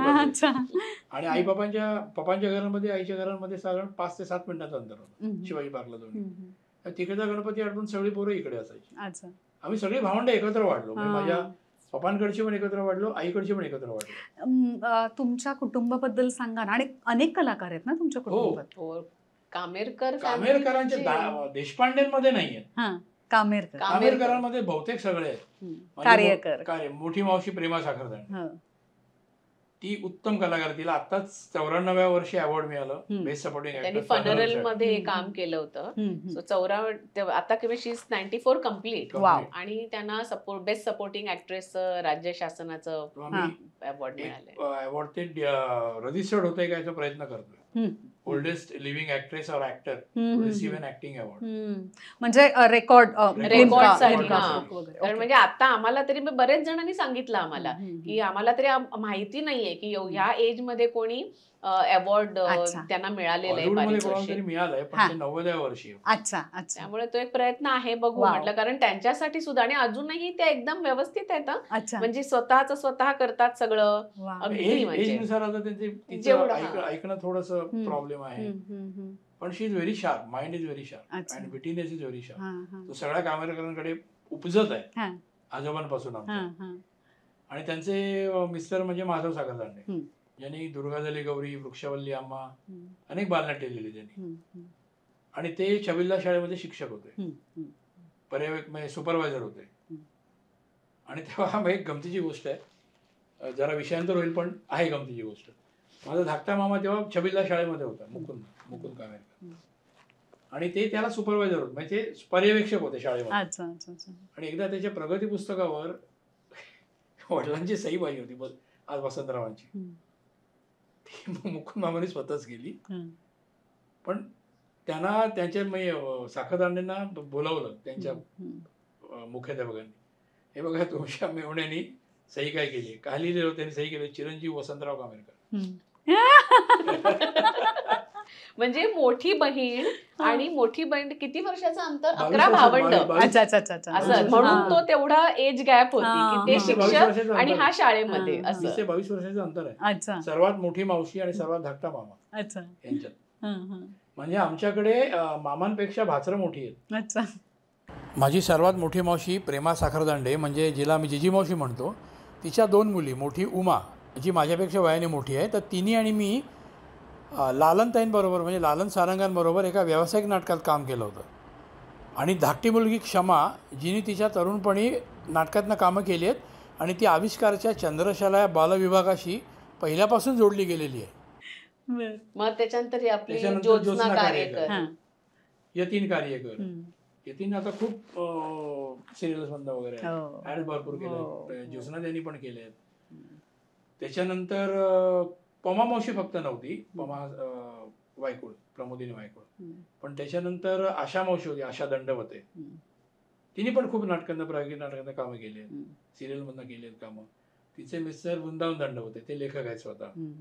आणि ते NCPA मध्ये ऑफिसर होते मोठे नाटकाच्या ह्याच्यासाठी. ते नाटकाच्या क्षेत्राशी खूप आधीपासून जोडले गेले.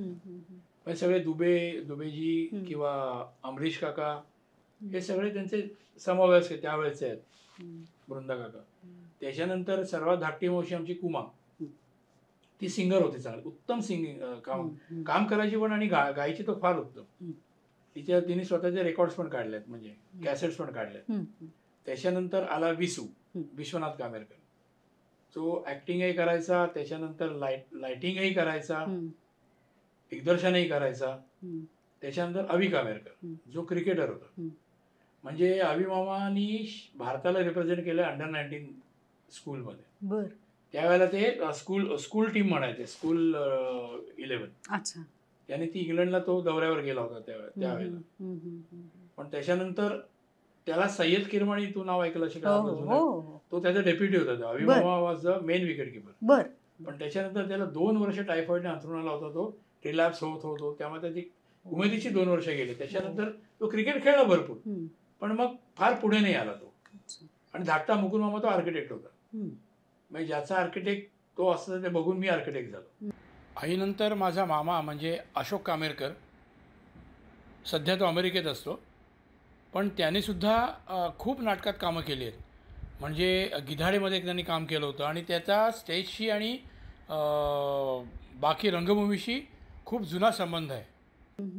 क्रिकेटची टीमच होती यांची कामेरकर. इव्हन आता नंतर पुढच्या पिढीतला म्हणजे ऋषिकेश ऋषिकेश कामेरकर. कामेरकर तो उत्तम गातो, उत्तम संगीत देतो, संगीत संयोजन करतो. त्यामुळे सगळे क्षमा साखरदांडे, जिजी मावशी धाकटी मुलगी, तिने सुद्धा नाटकातनं कामं केली आहेत. कोण नाही असं विचार, सगळेच आहेत जवळ. म्हणजे आम्ही तर म्हणतो की जर आम्हाला कोणी फायनान्स केलं हा. तर एक चित्रपट काढू हो ना. शकतो. म्हणजे सगळेच आहेत आमच्याकडे, प्रोडक्शन मध्ये आहेत,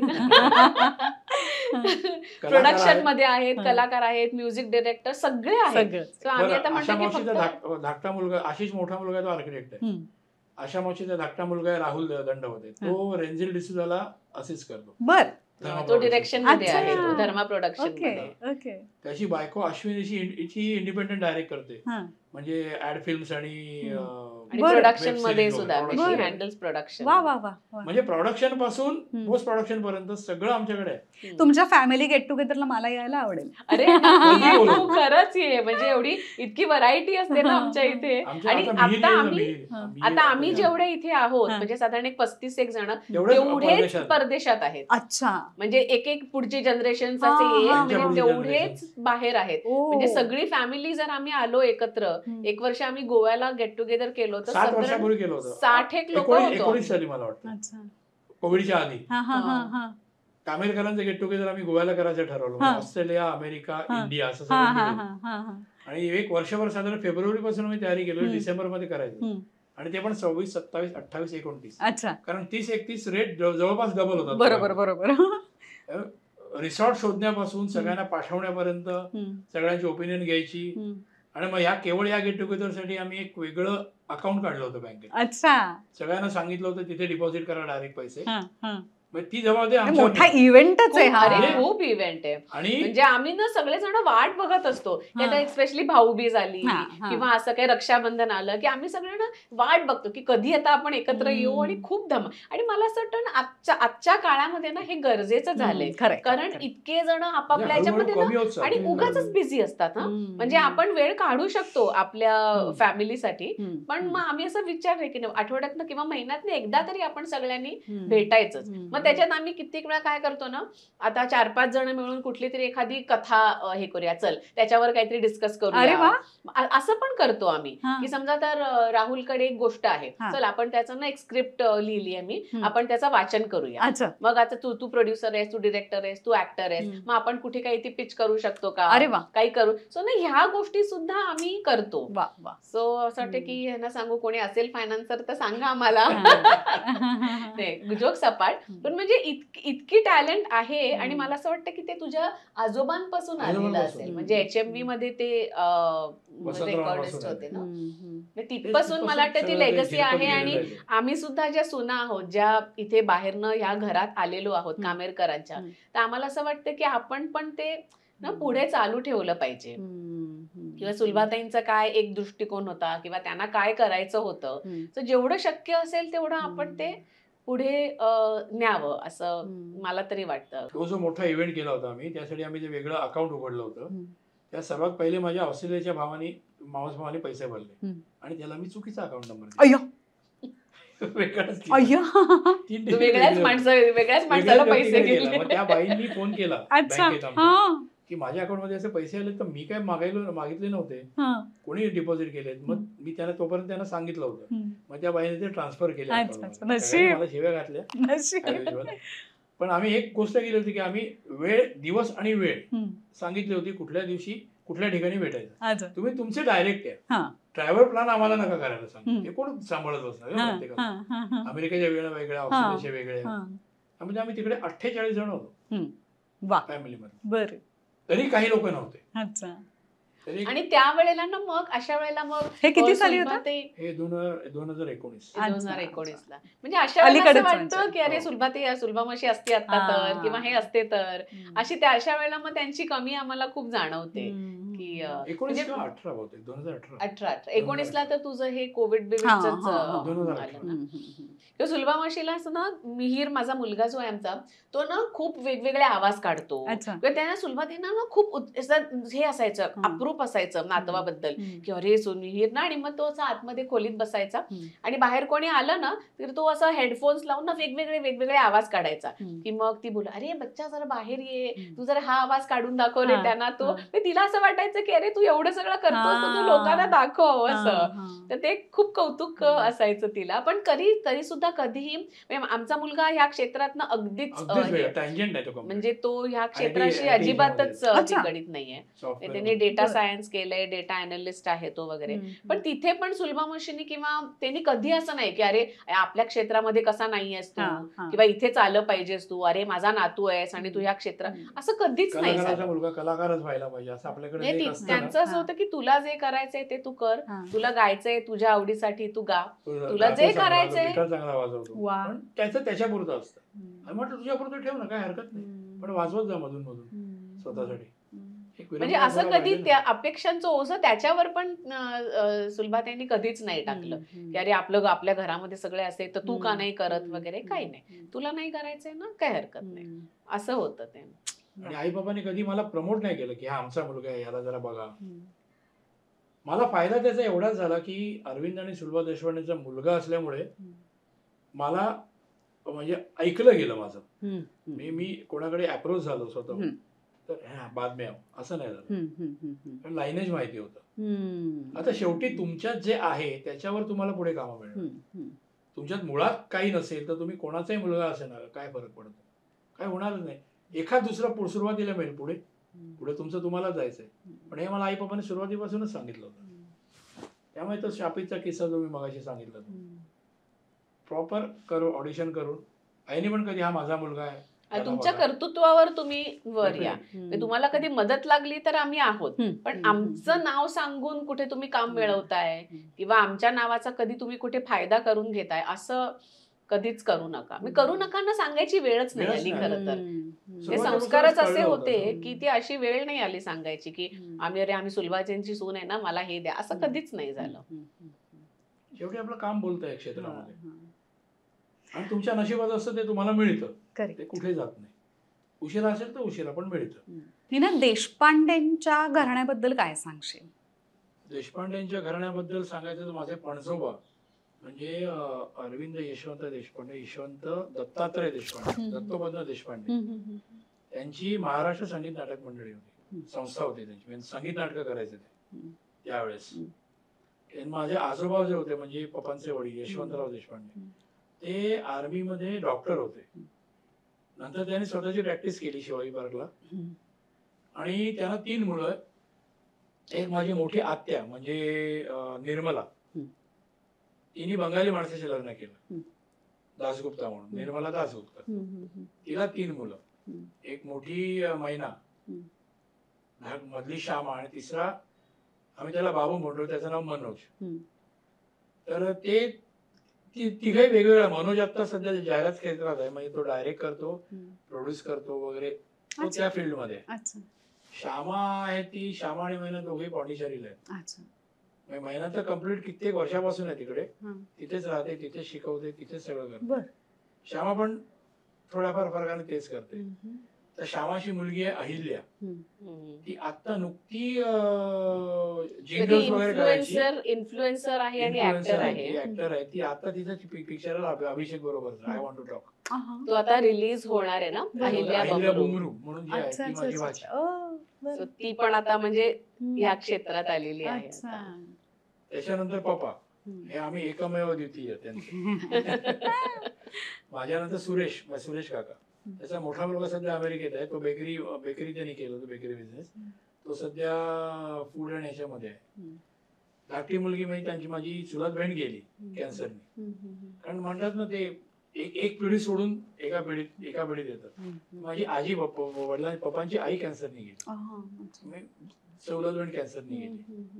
आणि त्याच्यानंतर धाकटा मुलगा शशी, सुरेश काका नंतर, त्याची 2 मुलं अमेरिकेत होती. एक मुलगा गेला, धाकटा मुलगा, तो हार्ट अटॅकने गेला. दुसरा मुलगा डॉक्टर आहे. धाकटा मुलगा होता तो क्रिमिनल लॉयर होता तिकडे. आणि त्याची बायको, धाकट्या मुलाची बायको, ती इस्टेट एजंट आहे तिकडे. आणि मला असं वाटतं इथे तुमचे आजोबा म्हणजे अरविंद पप्पांचे वडील ते पण त्यांची हे होतं. नाही त्यांच्या वडिलांची, पप्पांच्या आजोबांची. अच्छा, दत्तोपंत देशपांडे, त्यांची महाराष्ट्र संगीत म्हणजे तिथे पण ती फॅमिली सुद्धा कुठे ना कुठे या क्षेत्राशी कनेक्टेड आहेच. म्हणजे कामेरकरां इतकं नसेल पण कुठेतरी मूळ त्यांचं या क्षेत्राशी. मंडळी बरोबर यांची होती महाराष्ट्र संगीत नाटक मंडळी त्या काळात. अच्छा, त्या काळात त्यांनी ती वाढवली होती, म्हणजे चालवली होती. बर. दत्तोपंत देशपांडे. त्यामुळे बाकी कोणी नाही कला क्षेत्रामध्ये, मी आणि हीच देशपांडेंपैकी. आणि मिहीर पण नाही आता. मिहीर नाही, तो पण नाही. त्याच्यामुळे अजून आमच्या पुढे काही कोणी आणलं त्याची बायको You never know. माहित नाही. आली तर ते बायको येणारच, पण ती ह्या क्षेत्रात येईल की नाही माहित नाही. आली तर उत्तम आहे. सुलभाताई खूप आजारी होत्या शेवटी खूप काय झालं? पॅन्क्रियाटिक कॅन्सर झाला होता. ओके. आणि तो इज इनक्युरेबल. पॅन्क्रियाटिक कॅन्सरवर आस्थागायत मेडिकल ॲलोपॅथीमध्ये उपचार नाहीये. आणि सडनली झालं का?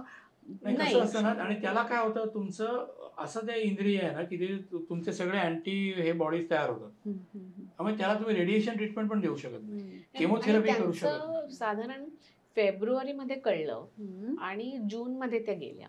आणि कसं होतं ना, हा जो आजार असतो ना, हा 99% शेवटच्या स्टेजला कळतो.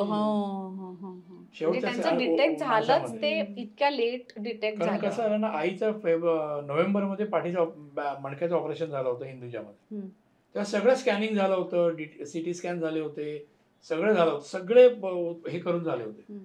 एक्सरे वगैरे सगळं करून, त्याच्यात काही डिटेक्ट नव्हतं. अच्छा. पण फेब्रुवारीमध्ये एक दिवस आमची जी जेवण करणारी होती तिने मला सांगितलं, अरे आई बघ, सुरुवातही बघ एकदम पिवळ्या का दिसतात. अच्छा. तेव्हा माझ्या लक्षात सुधीर आलं. म्हणाला. नाही, पहिले रोहिणीने अच्छा. सांगितलं अच्छा. पिवळ्या का दिसतात. तेव्हा मला स्ट्राईक झालं. मी बघितलं कम्प्लीट स्किन पिवळी, डोळे हे अच्छा.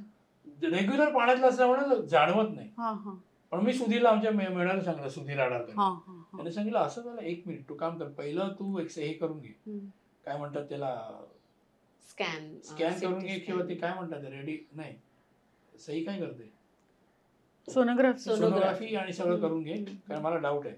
म्हणून माझ्या मित्राकडे जाऊन करून घेतलं. हे किती साली? हे 16 2016 फेब्रुवारी. 2016 फेब्रुवारी.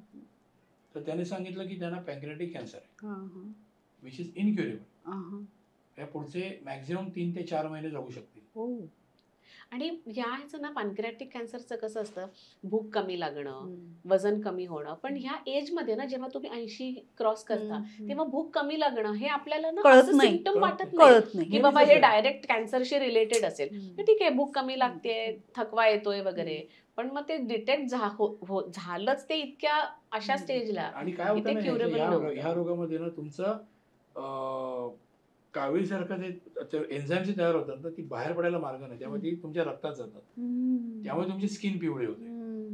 आणि 60 नंतर 70 नंतर हा रोग झाला आणि जर तुमची स्किन पिवळी पडली तर there is only one element, that is pancreatic cancer, which is incurable. Okay. आणि तुला ना मी म्हणजे माझा तो अनुभव मी तर कधी याला मी नेहमी सांगत असते. 1, 2, 3 जूनला आमचं, मी त्यावेळेला लगीन घाई नाटक करत होते, तेव्हा आमचा लंडनचा दौरा होता. अशोक मामा आणि मी करत होतो. आणि त्यावेळेला ना सुलभाताईंची अगदी शेवटची स्टेज होती, म्हणजे आता कधीही होईल अशा ह्याच्यात होतं. आणि मला कळे ना आता मी करू काय, म्हणजे डॉक्टरने सांगितलं होतं की एनी टाइम, असा त्यांनी हे दिला होता. म्हटलं आता मरे मी 1, 2, 3, 4, 5 मी नाहीये इथे. तर निनाद म्हणाला नाही, म्हणजे जर आता आई असती तर ती म्हणाली असती की नाटक नाही हे करायचं, नाटक माझं काही तशी तब्येत काही असू दे, शो मस्ट गो ऑन. मी त्या खोलीत झोपल्या होत्या तेव्हा मी गेले आणि मी नुसतं तिला सांगितलं की आई मी आता दौऱ्यावर जाते, मी परत आल्यानंतर भेटणार आहे तुला. लिटरली तिने नुसतं माझ्याकडे बघितलं आणि ना असा एक नुसता अश्रू असा टपकला की तू जा, म्हणजे माझी काळजी करू नकोस, तू जा. आणि हलकीशी हसली ती. म्हटलं ठीक आहे, एवढं सांगितलंय तिने, बाकी कळत काहीच नव्हतं. आणि मी गेले दौऱ्यावर, आमचा 2 प्रयोग झाले आमचे. आणि एका प्रयोगाच्या वेळेला आमचा प्रयोग चालू होता आणि तेव्हा माझी काय असायचं ना, एक्झिट असायची माझी, आणि अशोक मामा फोनवर बोलतायत माझ्याशी आणि मी आतून माझा एक फोन कट असतो, हॅलो हॅलो हॅलो, मी काहीतरी फोन कट घेते, फोन ठेवते आणि मग मी चेंज करायला जाते, असा तो सिक्वेन्स होता. मी एक्झिट घेतली, मी आतमध्ये आले आणि मी डिस्कनेक्ट झाले. म्हणजे मी लंडनमध्ये त्या प्रयोगात नव्हतेच, मी डिस्कनेक्ट झाले आणि मेंटली मी इथे आले मुंबईत. काय झालं असेल, आई असेल का अजून, का गेली असेल, मग त्या गेल्या असतील तर त्यांना कुठे ठेवलं असेल, असं ठेवलं असेल का, मग लोक दर्शनाला येत असतील का? आणि ना मी हा विचार करता करता मी त्या ट्रान्समध्ये ना मेकअप चेंजिंग रूम मध्ये गेले आणि मी त्या ट्रान्समध्येच चेंज बिंज करायला लागले. आणि तिथे स्टेजवर हॅलो मालू, मालू, अशोक मामा, मालू मालू काय करतेस, मालू कुठे आहेस, काय. पण त्यांना काही कळे ना, बरं तो फोन कट झाल्याशिवाय नाटक पुढेच जाऊ शकत नव्हतं.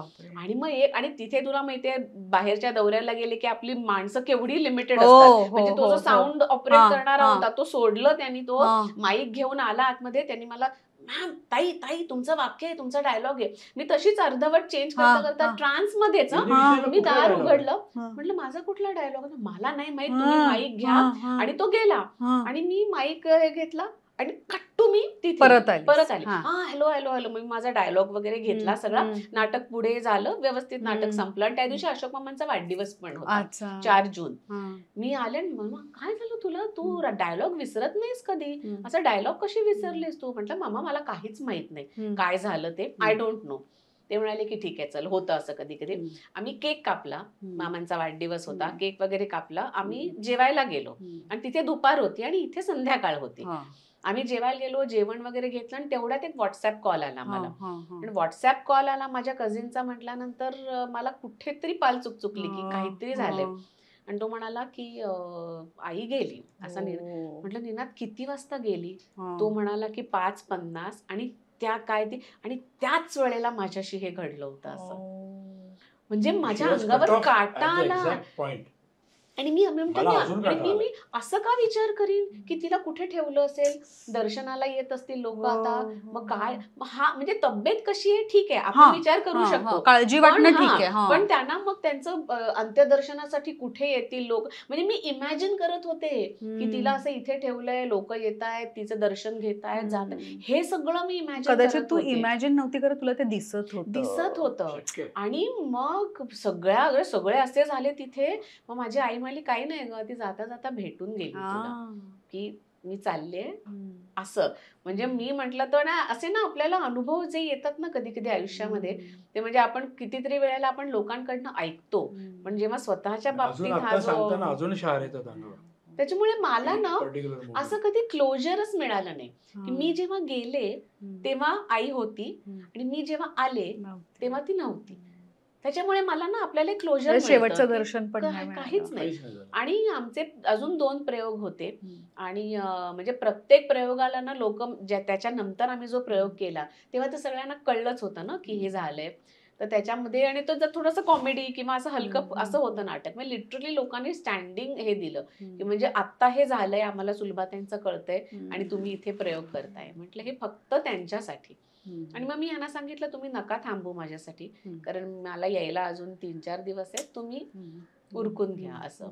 त्यामुळे असं मला असं कुठेतरी हे होतं की मग घरी आले तेव्हा एकदम असं रिकामं घर, तीच नाहीये असं. आणि माझा मुलगाही बाहेर होता, तो युरोपच्या जस्ट आदल्या दिवशी रात्री तो आला. त्यासाठीच बहुतेक काही थांबली होती असं मला वाटतं. असं म्हणजे नाही, आपण आपलं हे करायचं की त्याच्यासाठी थांबली होती आणि दुसऱ्या दिवशी त्या गेल्या. सो म्हणजे मला असं वाटलं की चला ठीक आहे, मी नसले तरी सुद्धा त्यांची जी इच्छा होती की आपण कामावर आपल्या कधी ह्याचा हे करू घ्यायचा नाही. तर पप्पांची पण मला आठवतं, पप्पा गेल्यानंतर जे त्यांचं जे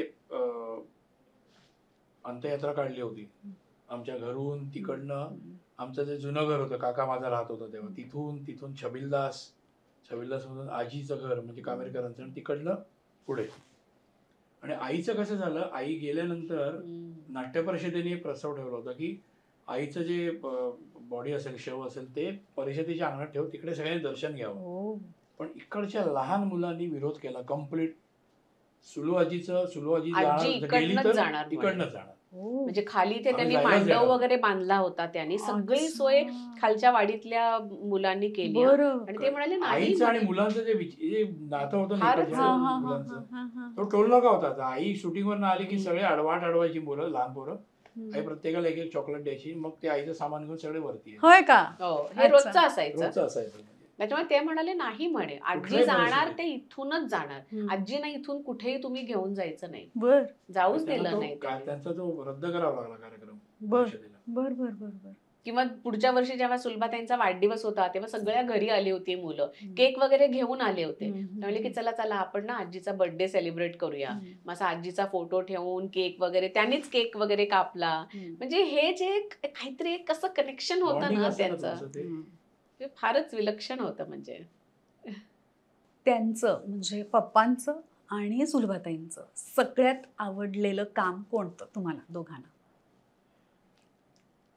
आता सुलभाताईंचं म्हटलं तर मला तर बेणार आहे, म्हणजे अगदीच माझ्या ते. आणि पप्पांचं मी तसं ना, कारण जोपर्यंत नाटकं मी पप्पांची पाहिलीच नाही कधीच, म्हणजे त्यांचे मी जी काही कामं पाहिली आहेत ती फिल्म्स मध्येच बघितली आहेत. त्याच्यामुळे त्यांचं असं मला फार नाही सांगता येणार, पण सुलभाताईंचं तर बेणार आहे बाई, अगदीच 100%.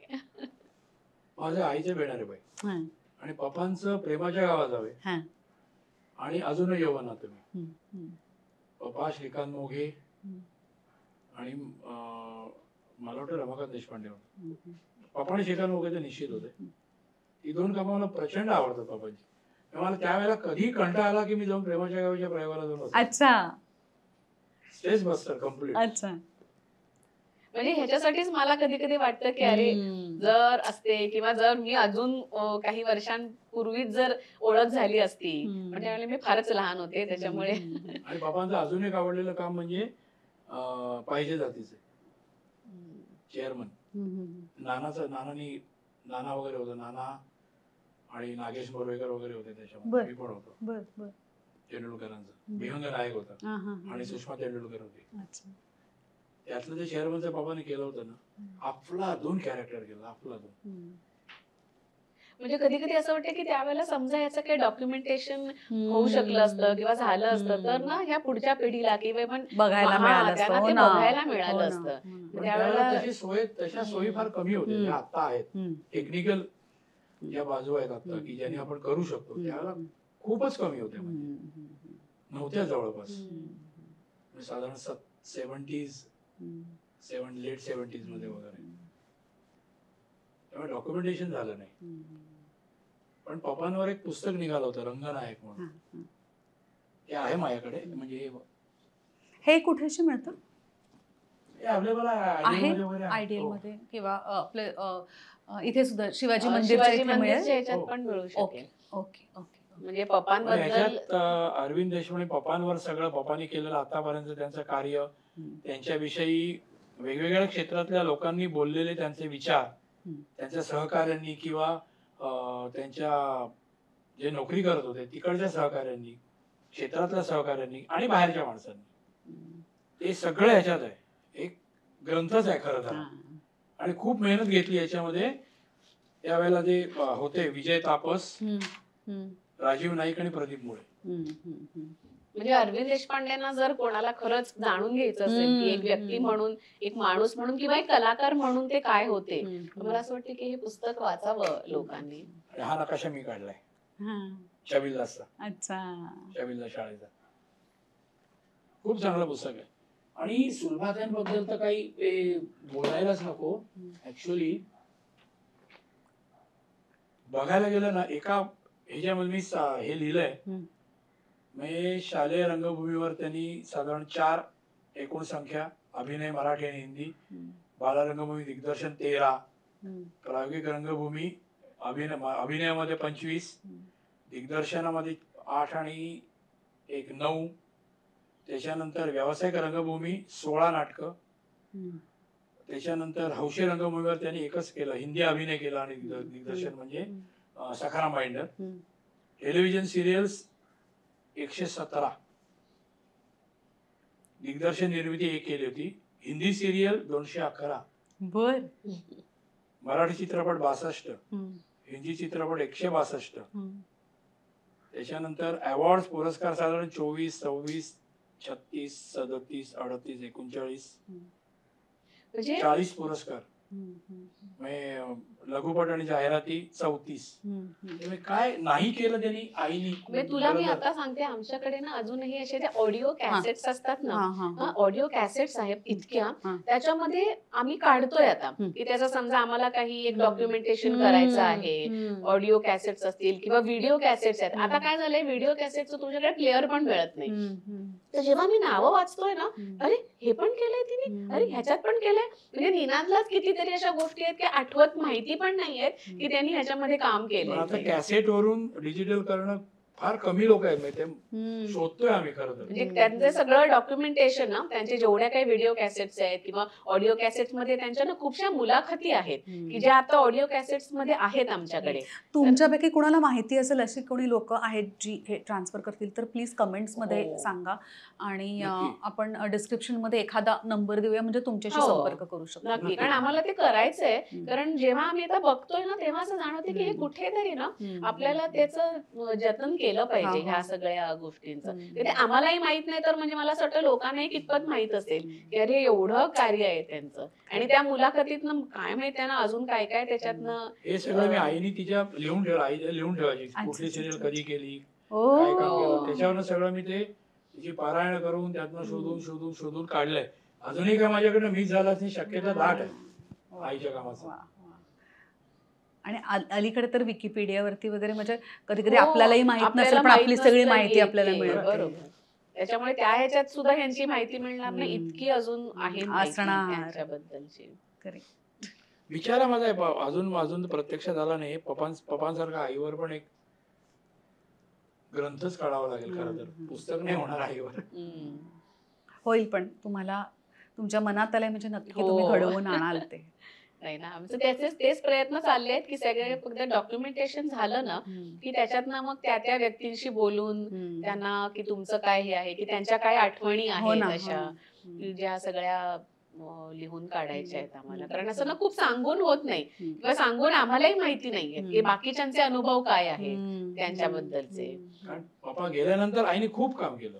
हो. त्यामुळे आईबद्दल विचारायचं किंवा लिहायचं झालं किंवा मुलाखती घ्यायचं झालं तर त्याला काही अंतच नाही. हा, म्हणजे खरं तर मला वाटतं पप्पांनंतरच आईने आई काम जास्त. खूप केलं. म्हणजे तोपर्यंत कसं त्यांचं मला असं वाटतं थिएटर किंवा थिएटर जास्त त्याच्यात होतं. ते जास्त होतं. पण चित्रपटांमध्ये किंवा सिरियल्स मध्ये वगैरे ना त्यांनी नंतर खूप काम केलं सुलभाताईने. म्हणजे मला तर नेहमी असं वाटायचं की अरे मला कधीतरी बेणारे करायला मिळू दे, किंवा नाही तर मी म्हणते की नाही कोणी दिलं तर माझीच मी बेणारे करेन. म्हणजे इतका माझा ना एवढा प्रभाव आहे त्याचा. किंवा मी कितीतरी वेळेला ऍज अन ऍक्टर म्हणून सुद्धा की कसं आता नाही सुलभाताई असत्या तर मग त्यांनी कसं रिॲक्ट केलं असतं किंवा त्यांनी कसा विचार केला असता हे माझ्या नकळत येतं माझ्यात. म्हणजे मला असं मुद्दामून काही करायला लागत नाही, नकळत येतं की रे नाही सुलभाताईंनी ना असं केलं असतं ह्याच्यात, आणि मी बरोबर तसं करते. मग अननोईंगली माझ्याकडनं होतात गोष्टी, पण त्या होतात. वा, हे खरंच खूप बरं वाटलं तुमच्याशी बोलून. म्हणजे मला तर असं वाटतं की अजून खरं म्हणजे पप्पांबद्दल सुद्धा इतक्या गोष्टी आहेत ना, खूप गोष्टी आहेत की ज्या एवढ्या ह्याच्यामध्ये खरं आपण नाही cover सामावू करू शकत. पण जितकं शक्य आहे तितकं मला असं वाटतं प्रेक्षकांना अरविंद पप्पा काय होते हे मला असं कारण कसं झालं ना वाटतं की आविष्कार या संस्थेचे पप्पा आणि आई हे दे आर द फेस, काकडेका गावाचं बॅकबोन. म्हणजे तुम्ही हे सगळं म्हणजे ग्रँड्स मिळवायच्या किंवा कोणाला भेटायचं हे सगळं आई बाबा करायचं. तेंडुलकर होते, आणि हे सगळं एकत्र ठेवायचं आणि एकत्र करायचं हे सर्वात मोठं काम काकडेका करायचं.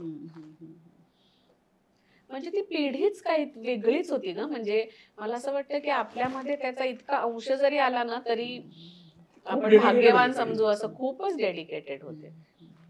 कारण त्यावेळेला खरं तर त्याचा फायदा झाला की नाटक हे एकमेव क्षेत्र होतं तेव्हा. आता कसं झालंय ना, आता बऱ्याच जणांना ना अव्हेन्यूज पण खूप ओपन अप झालेत. म्हणजे तुझे सिरियल्स आले, हे आलं, त्यावेळेला कसं नाटक एक नाटक, आणि त्यावेळेला परिस्थिती पण वेगळी होती. आता ऍक्च्युली खरं कोणी म्हटलं की मी फक्त प्रायोगिक रंगभूमी करीन तर तुम्ही जगूच नाही शकणार. आताची परिस्थिती वेगळी आहे, त्यामुळे म्हणजे परिस्थितीनुसार आपल्याला सुद्धा बदलावं लागतं. वेगवेगळे हाताळावे लागतात.